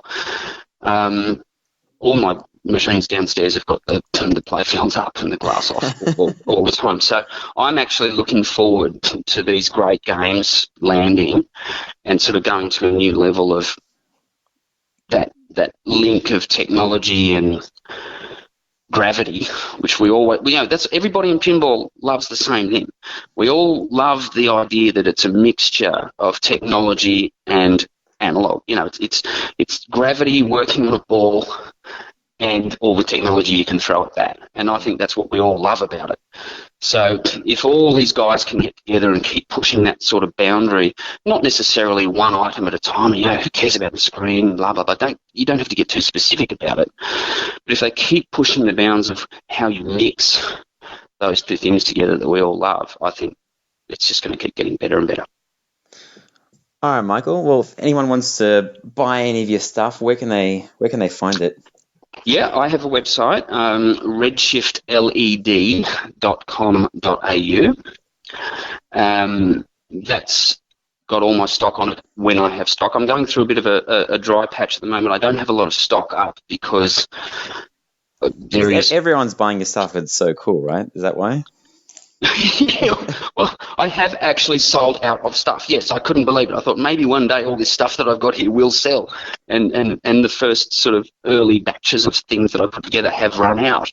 So I've got new boards coming in. I've got new stuff coming in. Obviously, the great thing I'm excited about is the DMD apron that I've got coming out, which is different. It's not part of the Total Light Show universe. It's just a standalone thing. So how do people are people going to have to buy their own DMD and then it slots into your cutout? No, this is total plug and play. One unit arrives in a box, you put it in your machine, plug two plugs in, and away you go. Wow.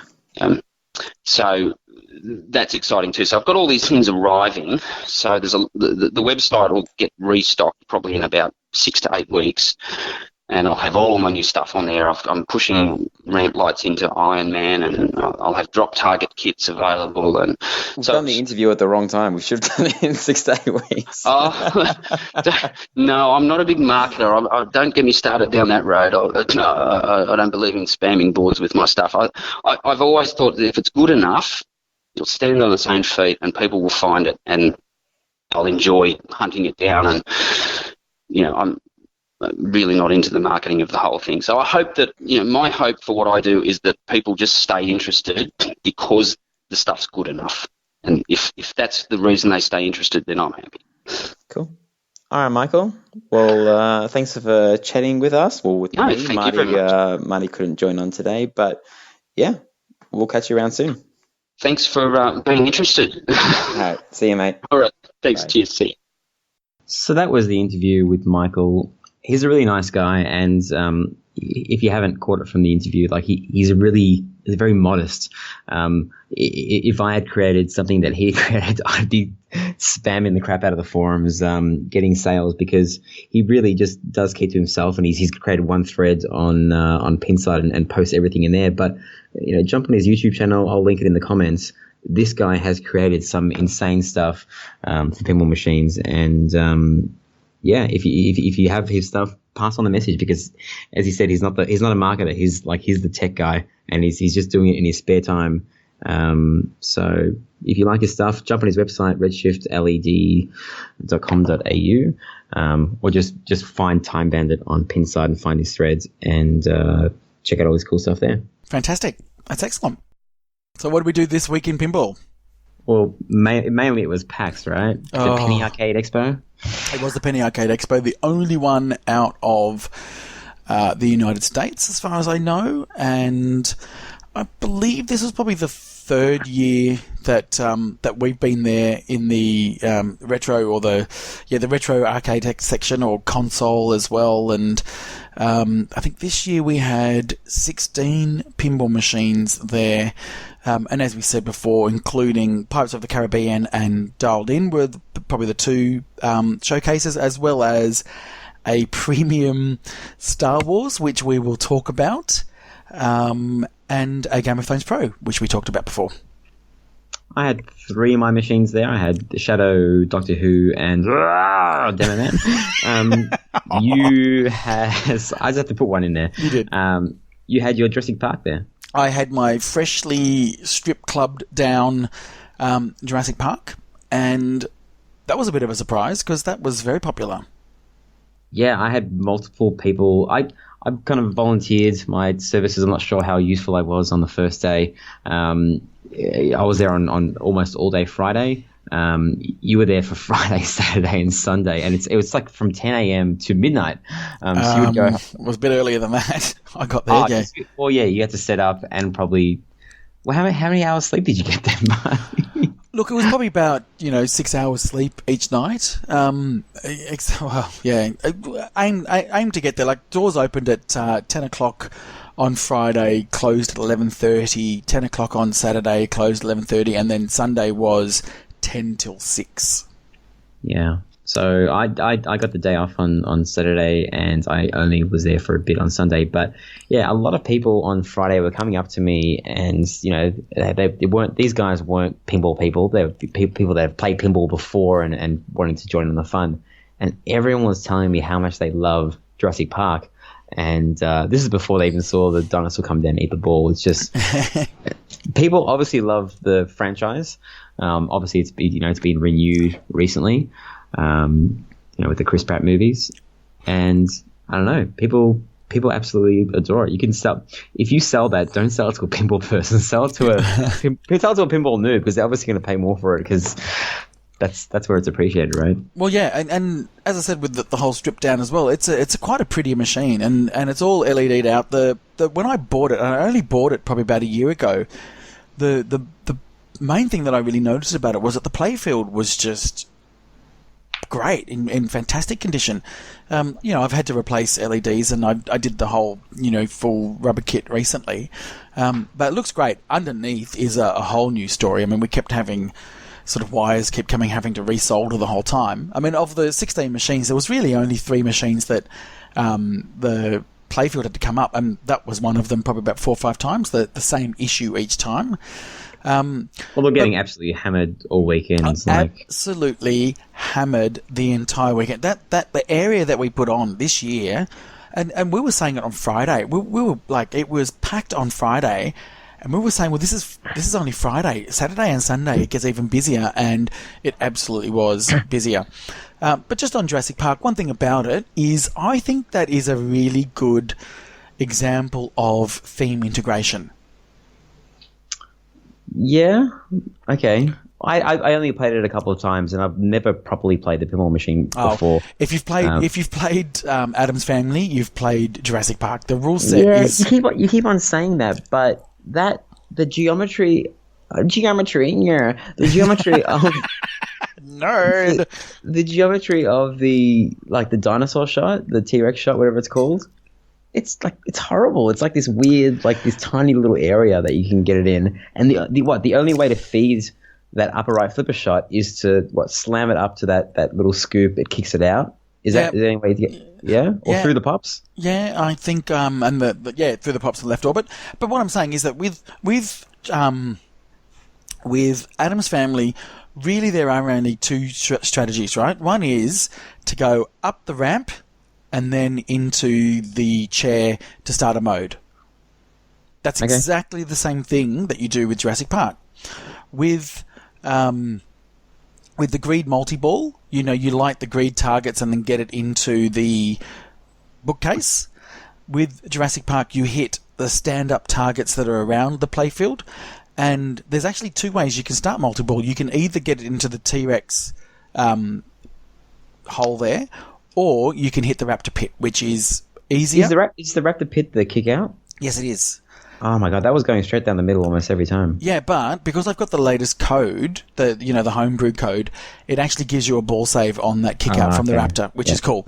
So that's all I'm saying is, and people have often said it's like a poor man's Addams Family, and to an extent it is. And they have put new rules on it that try to make it better. But that's why I say, if you play Addams Family, you could, and you know the rules of that, you could pretty much just rock up to Jurassic Park and someone said, play it like Addams Family, and you would know exactly what to do. Can I list all the things I like about Jurassic Park? Yes. In my limited time with it. Go. The jackpot sound, is freaking cool. That's it's such an amazing sound for jackpot. It just sounds cool. And that's it. That's the only thing I like about the pinball machine. And as I said, I haven't spent a lot of time with it. Oh, and with the fact that it attracts a lot of that is not the ultimate, but that is an amazing pinball machine to have on site because it's cheap. Yes. And it depends on the location, but if you've got a location where a lot of new people are playing pinball, I couldn't believe how many people came up to me and talked about that was their favorite machine in the area. Yep. And they had all these other machines there, and they were frothing over it. So yeah, and look, it didn't cost me a lot of money when I got it, and I think 9 months I had it out on site, and it paid for itself. The whole thing was repaid. Would you like to sell it to me for $1 then? No. Okay. I'll take it for $1. No, but it's one of those things where it's just, and I was talking to a lot of people because a lot of people were talking to us about pinball, how much these things cost, and their jaws dropped when we told them how much a new pinball machine costs. But what we were sort of saying is for operators, the price of new machines really makes it much harder to get your payback time. Yeah. Obviously, you buy the machine, you get money, and then you sell it for, a reduced fee. But hopefully, you've made some money and then some. But there really are only a few, and people write in and give us your suggestions. But Jurassic Park is absolutely one of those sweet spot machines where it is a great theme, and it's a very recognizable theme. It has that T-Rex mech, which, comes down and swallows, and everybody loves that when it happens. I don't expect it to happen, and you can get it at a good price. It's got rules, as I said, like Adam's Family, which aren't too bad. The modes are a bit so-so, but... Hit the scoop. But hit the scoop. Yeah, you don't even bother with most of the modes. Maybe I can't remember what, bone busting to the ramps, and maybe the electric fence one. But it's for the price you pay for and how much that machine makes compared to other machines. I mean, it was comparable to new Stern machines when it was earning. That's a good commercial decision right there to get a Jurassic Park, is what I'm saying. Yeah, and I guess the other one that people might mention is the Data East Star Wars, but because the Star Wars, it's instantly adds maybe $1,000 on there or something. But what do you think? And then some. Jurassic Park Fallen Kingdom, I just googled it, is coming out next year. Stern surely are going to release a Jurassic Park pinball machine. It would be great. It would be great. Just judging by the reaction people had, because I didn't know so many people liked Jurassic Park. They would sell a boatload of those if they did it right. Yep, absolutely. But they're in that phase at the moment where they're not surprising us. I've said it again. So hopefully they'll do something where it does bring that world to life under glass. Just quickly to talk about the other Data East machine that was there, Lethal Weapon 3. Yes. Now, I've hardly played Data East machines. There's no surprise. But since I played, Jurassic Park and Lethal Weapon 3 on the weekend, and also the Data East Star Wars at Argonauts, I'm starting to notice a lot of similarities between them. The modes are very similar. The multi-ball kind of always starts on ball 3, or always be available to you on ball 3. I was on very the old happy. code only. The new code is on the Data East Star Wars at Argonauts, and it's available. The Death Star. It shouldn't be available on ball 3 automatically. You probably just hit it enough to be able to open it, but definitely not on Jurassic Park. You don't now get it automatically on ball 3. I don't think you get it automatically, but it's ready automatically. No. You sure? Yes. Okay. All right, you win because it's your machine. That's what they changed. So right. I can't remember. There's a website you can go to, but effectively, Star Wars and Jurassic Park, and I think one other, and it might be Tales from the Crypt, got new code. Just a homebrew. Someone made it and did it. Well, these three machines I looked up on IPDB, and they all sold very close or over 10,000 units, which is a lot. These are numbers that beat a lot of Bailey Williams pinball machines, like Creature from the Black Lagoon and stuff that was around the same time didn't sell as many. And if I was an operator, I think I'd rather put a Jurassic Park out there than a junkyard. Or that's a couple more years on. But do you think I googled Lethal Weapon 5, and apparently they agreed that Mel Gibson and Danny Glover are going to be back for Lethal Weapon 5, and they're going to start shooting next year or something, do you think they'd make another Lethal Weapon pinball machine, Marty? So, will it surprise you to know I've never seen a Lethal Weapon film? Here we are again. That's fine. That That's spot fine. where there's all these popular franchises and I've never seen. And really to answer the question, yes, of course they could make it. You know, Mel Gibson's not getting that many deals these days. Danny Glover, what's he been in recently? I reckon. Absolutely no idea. No, probably nothing. Well, their tagline, the famous thing they say is, "We're getting too old for this shit," and they were saying that in like the first or second movie, but now like 20-something years on, 30 years on, maybe they're really too old for this shit. They really are. So I don't know what's going to happen. Do you know what note I've left in the show notes? IASIP. Do you know what that stands for? I did look it up today. Something in cheating. Philadelphia or something. It's Always Sunny in Philadelphia. Yes. Have you ever seen that show? No, I haven't. Okay, basically they've already made Lethal Weapon 5, so if you just go to YouTube and type in "It's Always Sunny in Philadelphia, Lethal Weapon 5," it's like a 20-minute movie that they did inside like a popular show that's on FX in the US, and it's absolutely hilarious. Anyway, moving on to normal side PAX. How are your feet, Marty? Yeah, look, I am very sore today. I woke up this morning and I could barely move. I have pretty much been on the couch all day, except for the 2 hours I went out to get a massage, just because I was in so much pain. But I've just got to say, PAX was just a fantastic experience. I ran the comp there, so Melbourne Silverboard League, which I had retired that comp. Oh, that's probably about 4 months ago now. It was just before. Well, as soon as we started the podcast. Yeah, probably about then. So what's that, 3 months ago? So it was really good to be able to get the Melbourne Silverboard brand out there and run a comp. And we did I think we mentioned it before, top 2 scores on 6 machines. And then we had a 3-strike elimination head-to-head final. And big surprise, who won, Ryan?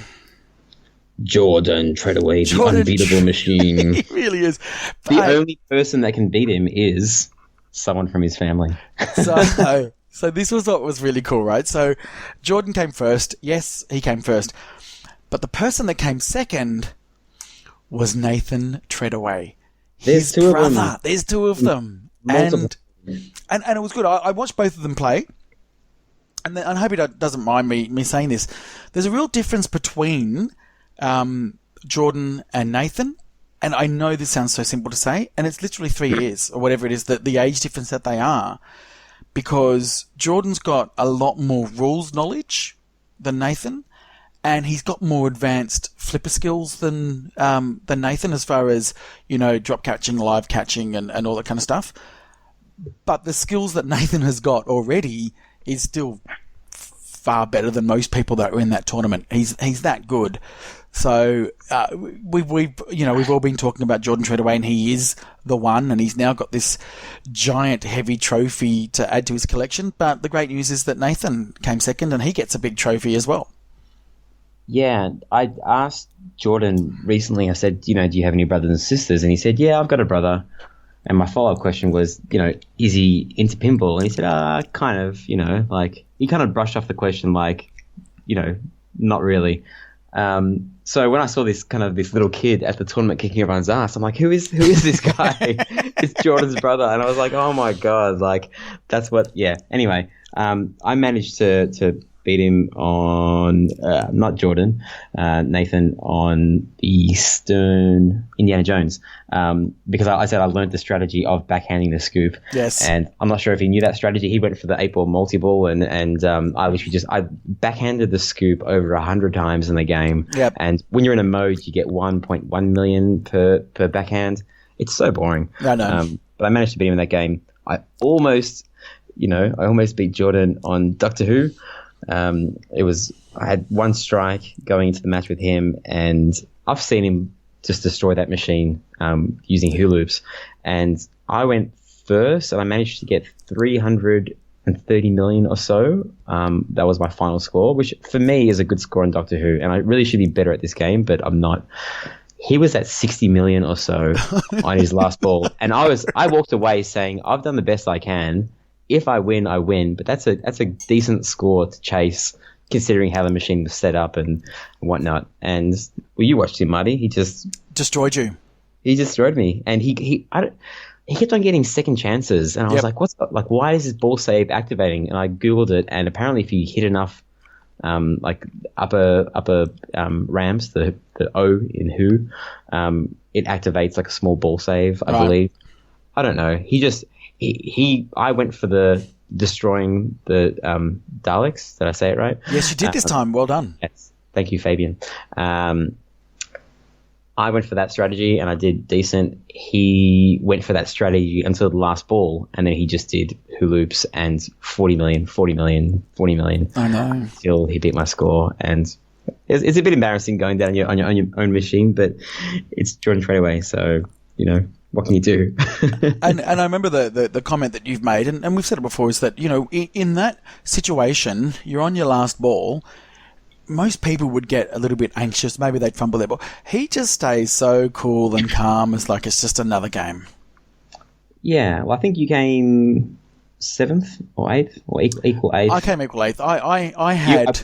You should have come last because you were just so tired. Like, there's absolutely no way I would have come anywhere near, No, I was shattered, and I lost my first game. I lost my second game. I won a couple more. I think I got to round 6 in the end, and I got destroyed by your game. Demolition Man. And I did get to, in that game, Museum Multiball. Oh, okay. But I drained very quickly. But I still had my ball, and then I just hit this clean shot which hit a target towards the back of the playfield, and it literally rebounded and jumped the entire playfield into the drain below the flipper. It's set up very steep, but it also... I bent the targets forward before I donated my machines like 2 weeks ago. After over 1,000 plays on these machines, literally Shadow had 1,100 plays on it. I didn't check the other audits, but it'd be something similar. The targets got kind of pushed back, so you were getting air balls. We did fix it after your game. Thanks you, Marty, for pointing it out. Because no one did it before. Oh, you're welcome. Thanks. I went down. I came 6th, I believe, equals 6. I went down on dialed in against Luke, who either the day before, on Friday, was it? Yeah, on Friday, he admitted to me, he said, I don't know how to play this game at all. So I go, and I explained everything that I know about the pinball machine, which isn't much, but the basics are very important about going from modes, when to hit Big Bang, then you click the SIM cards. And I created a monster because then he went on to beat me in that game, but it was very close, and this is one of the most enjoyable matches I've ever played, because even though I lost, I was like really into the game, like into that whole head-to-head thing. A lot of other matches, 4-player games, I can't get into them. Like it's too much of a gap between you, you playing and then 3 other people. But this match between me and Luke, he scored about 500,000.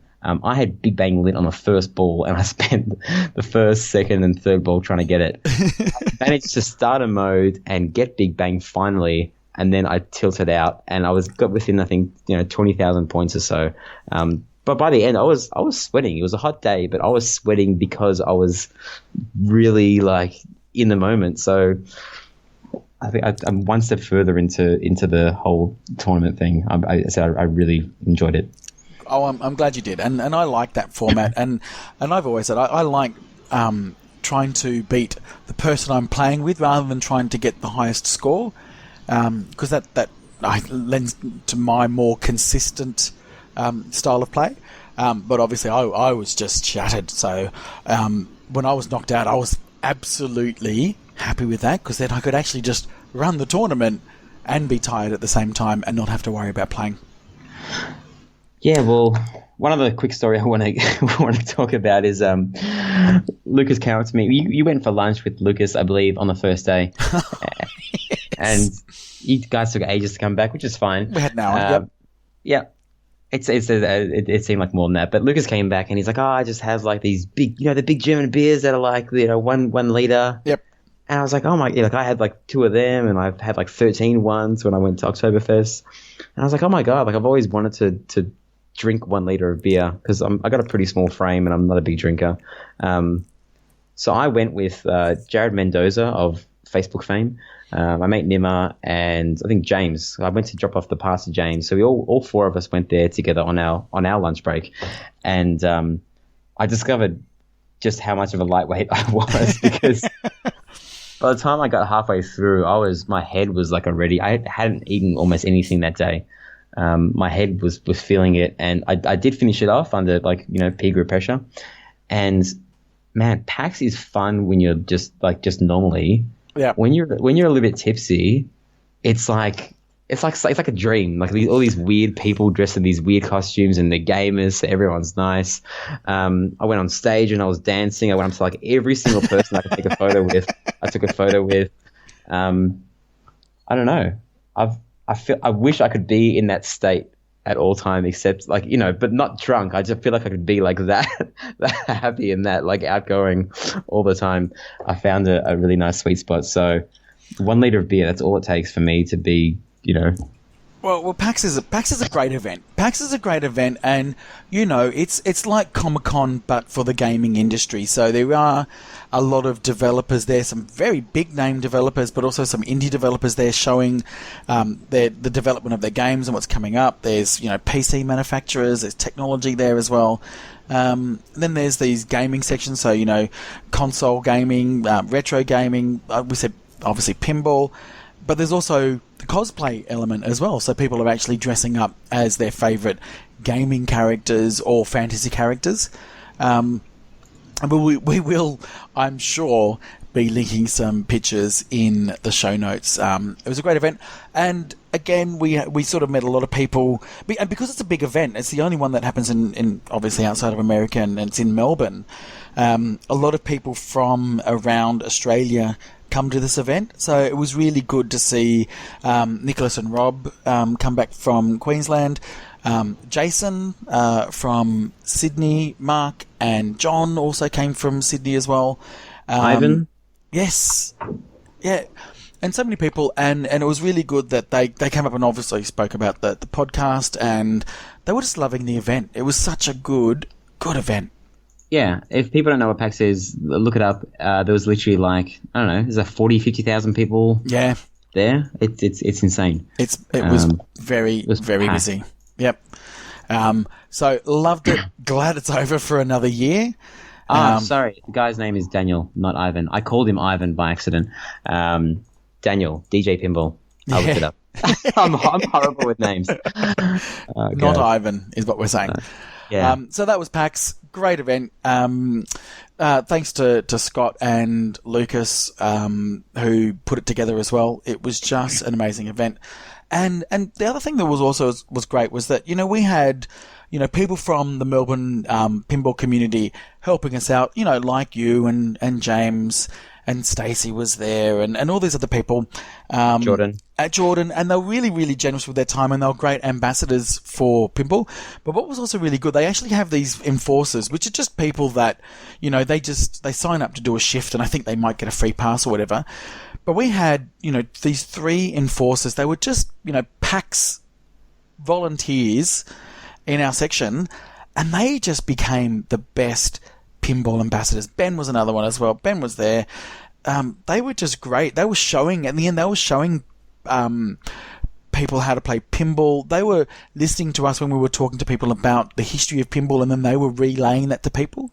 That's just what the community was like there. It was great. Yeah, I wish pinball was cheaper so that more of these people, if pinball was like a $2,000 thing, we would have sold so many pinballs that day. But, the question was always, how much do these things cost? Star Wars is like a $10,600 machine for a premium. Cool, I'll stick to video games. But hopefully that means that, tournament play and pinballs on site will just become more popular. Yeah. So there you go. That was PAX. Amazing. Yeah. What else did we do this week in pinball, you and me? We installed our Star Trek color D&Ds together. Well, you installed it with me there.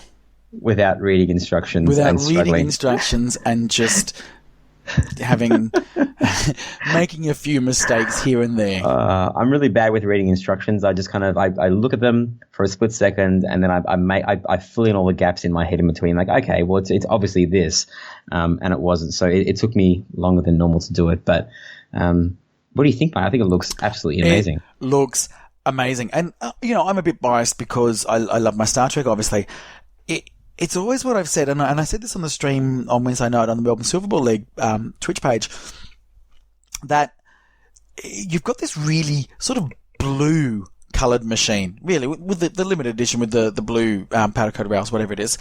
The only thing that was really sort of lacking was you just had this red DMD. It just stood out. This colour DMD just brings the whole table together. Yeah, it's quite amazing because you can get used to the red dots a lot in games, and then when you think about a colour D&D, you might think, it might ruin the kind of retro and classic feel of this, but it's literally only 2 minutes into installing it, you shudder at the thought of kind of putting your red D&D back in, because it just, besides the cost, there really isn't any downside to it in my opinion. It makes the machine look newer and fresher, and these machines should have really had an LCD in there. The Star Trek was 2013. It was definitely possible by then.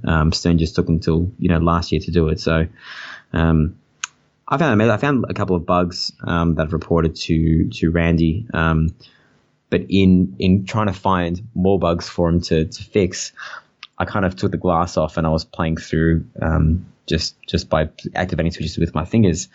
And I never like to do that because I like surprises in pinball machines. Same. And it kind of reminded, something similar happened this week when I watched Thor with my wife on the weekend, and not the weekend, during the week. It was amazing. Ragnarok. Yeah, absolutely amazing movie, hilarious. It's great.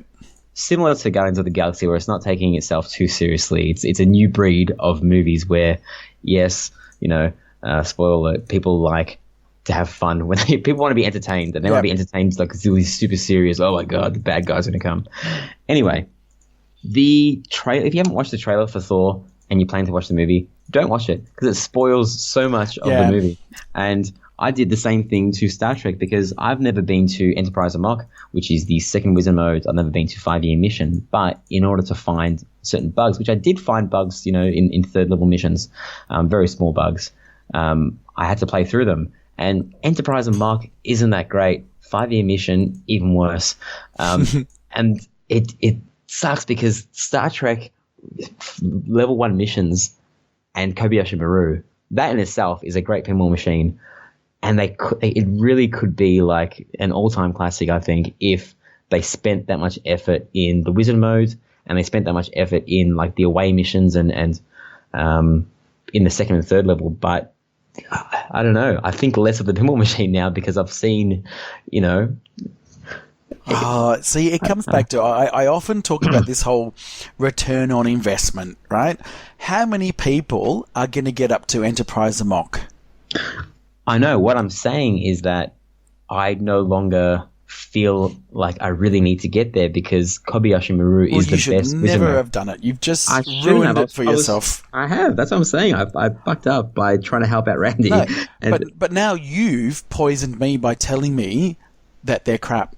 So I now don't have that surprise. Enterprise Amok isn't that. Well, I mean, Kobayashi Maru isn't that great. It's just a good way to score a lot of points, right? Like you see 50 minutes.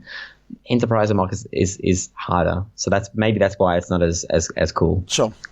I don't know. Away missions, they could do it. In the State of the Union, we didn't talk about it, but they named all the machines they're going to work on. They're not going to work on Star Trek. It's done. That's it. So it is what it is. I think they've moved on from there.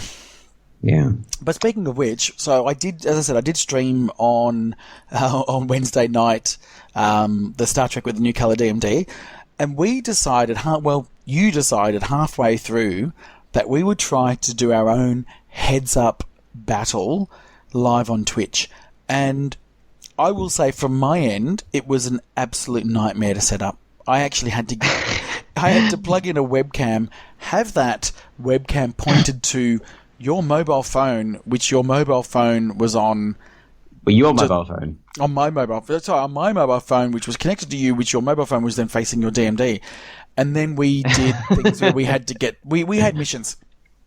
If I didn't have all that technical problems trying to get that to work, that would have been a lot of fun for me. And you said it was a lot of fun for you. Yeah, well, okay. One, you were a little bit drunk, right? So I'm not sure I didn't know if you were up for it. The kids went to bed, and I just had this idea. I knew that the heads up tournament was going to happen on the weekend, so this was on like a Wednesday night. So I kind of caught you off guard, and it took a little while to set up, and you had some tech issues. But on my end, you couldn't really see what I was doing. I was absolutely loving it, and as I said, it's so much more fun when you don't have to. Well, for me personally, you don't have to wait. It's literally just me versus you, but I can, I'm in control of the entire situation, and I just need to do the same thing faster than you. And I ended up, the last challenge we did was get to Kobayashi Maru, which isn't the easiest thing to do. You have to complete every single mode, and you can't time them out because the clock will stop. Yep. You have to switch in like 3 or 4 seconds. So you still have to kind of keep the ball going. And I think the end score was 4-3, but then rewatching the stream, because I couldn't really see exactly what you were doing. Rewatching the stream, I could see that you were, 2 of the times that I won, your machine was stuffing up, and you were, you stopped in the middle to like change the color DMD display options from like high res to 8-bit. And I'm like, what are you doing? It was fun. Well, that's what we do. It was fun. We should explore this option further, I think. And the other thing that happened, and it happened, I think, towards the end of last week, and we didn't talk about it last week. I just wanted to bring it up. And it's to do with machines that you hate and I love. And we had this big discussion over Messenger about Avengers. Because I love Avengers, and you were just not having a bar of it. That was, I think, when was that? I think that was 2 weeks ago. We didn't get to talk about it. So... yeah, I was tired that day that we were talking about it, and I was playing with a mate, and he's like, oh, let's have a go of Avengers. And I started playing, and there was literally no satisfying shots at all. I'm like, oh, let me go for Hulk multi-ball. So I kept on bashing Hulk, and the drop targets, and then Hulk multi-ball was lit. And then the two options it presented me, because I don't know the machine very well, was this stupid right ramp, and then the little saucer, which you can hit it and it just jumps over the saucer. And I don't know, maybe the machine wasn't set up right, but I thought it was a bit of a turd. And you are with the majority of people, but I still maintain that I hate Avengers. I hated Avengers when it was in tournaments, but as a home game, I think when you've got a lot of time to work out the modes and the rules, and you don't have to sink your own dollars into it, well, except for the price of the machine.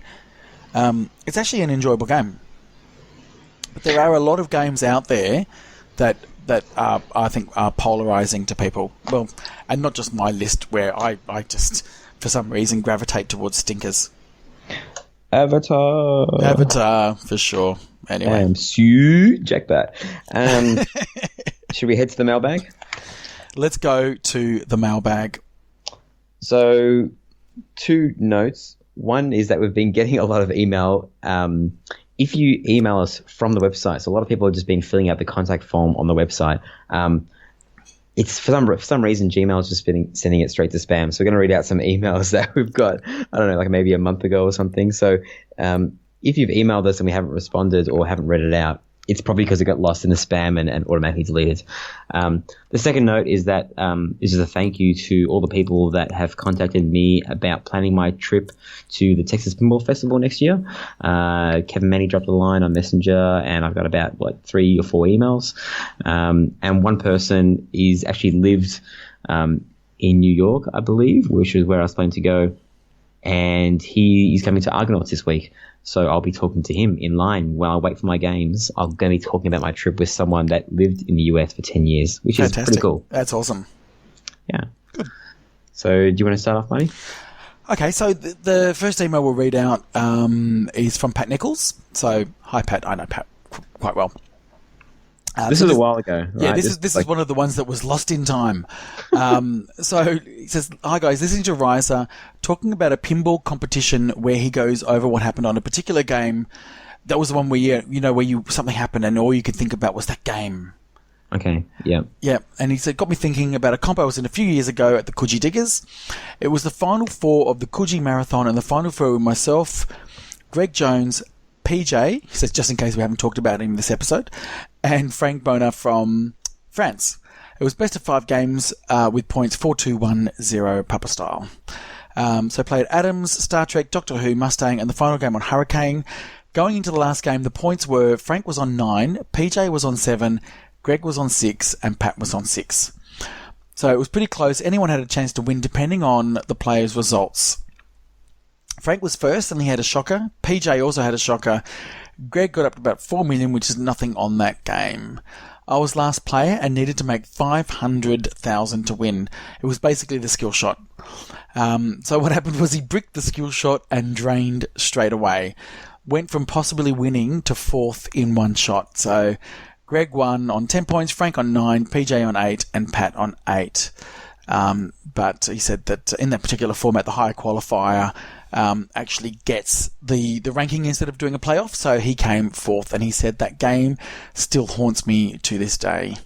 Keep up the good work. Good to have a regular Aussie Pinball podcast to listen to. So thank you, Pat.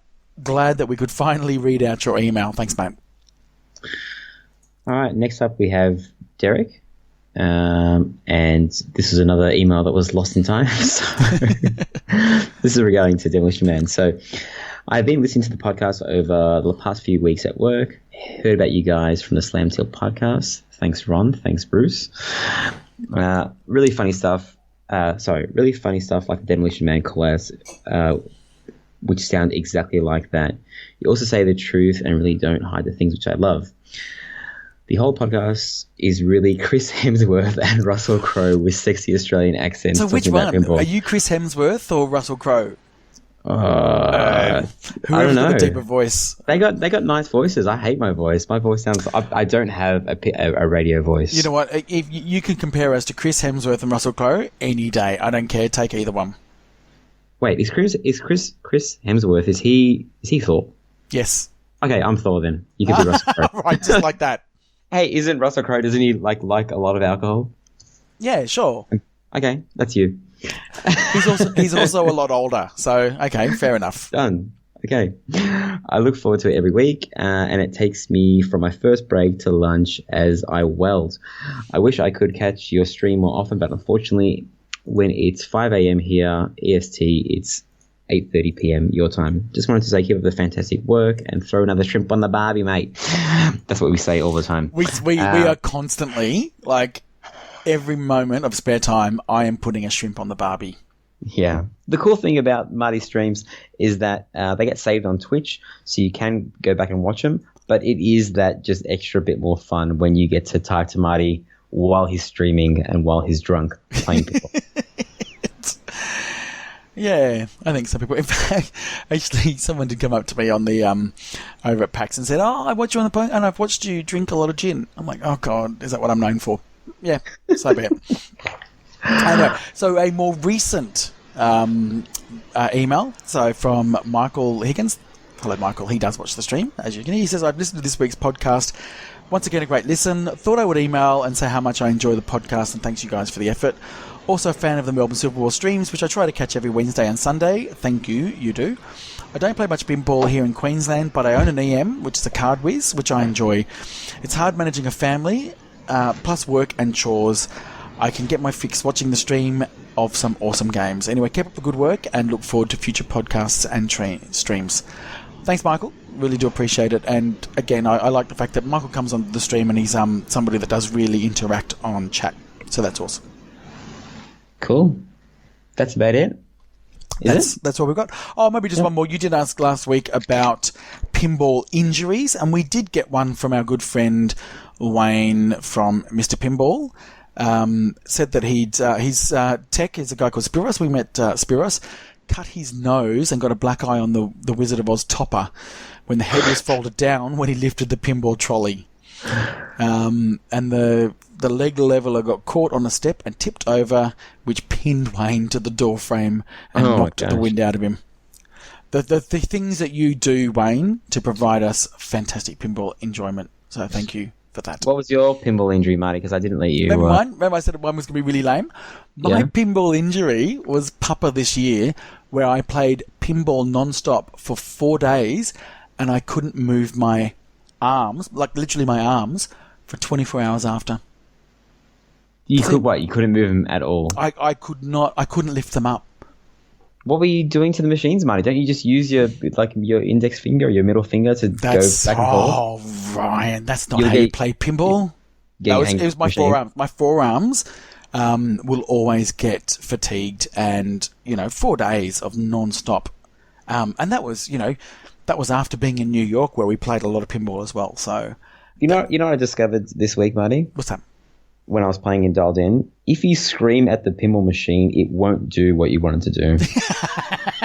And I'm not making fun of someone else. That was me screaming at Dialed In at the freaking Big Bang target. I was just like, fucking red. Anyway, I've realized after that game that it doesn't work. I think I've got to make it my baby. I've got to talk to it like Steve Bowden or something. Or like, maybe come you've got on, to get deep come and on, give baby. it some sweet love. Is that Chef? Are you doing Chef? That was a really bad attempt at Chef. But anyway, good. There you go. I got it. Good. All right. Well, thank you everybody for another week of listening to us crap on about pinball. Where can people contact us, Ryan?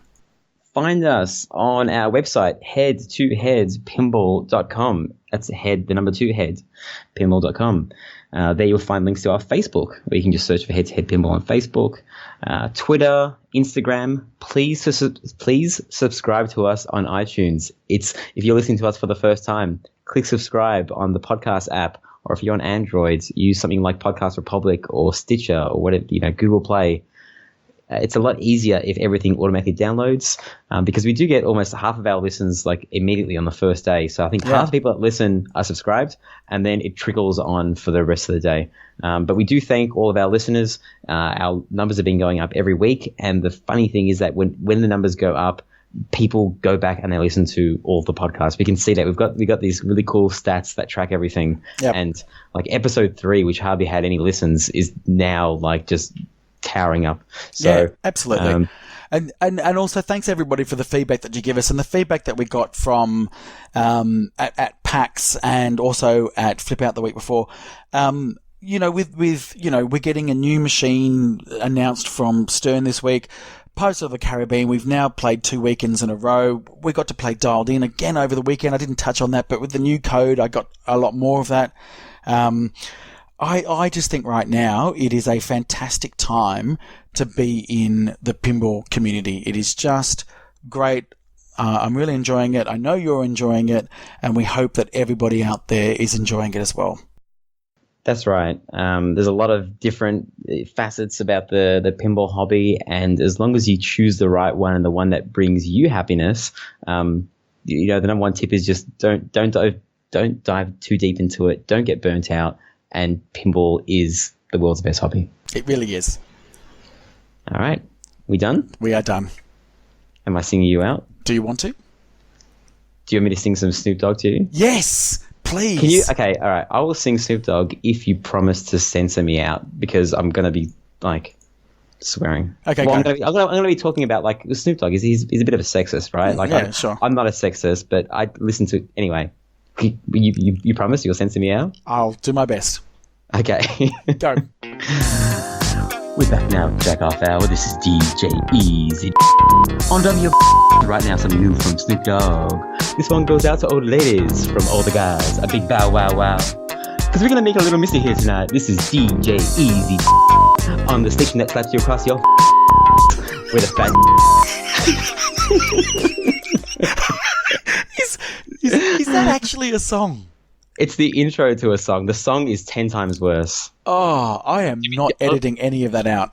These are the lyrics. This is what I listened to as a kid. This is why I'm so messed up, okay? Oh, it's all making sense now.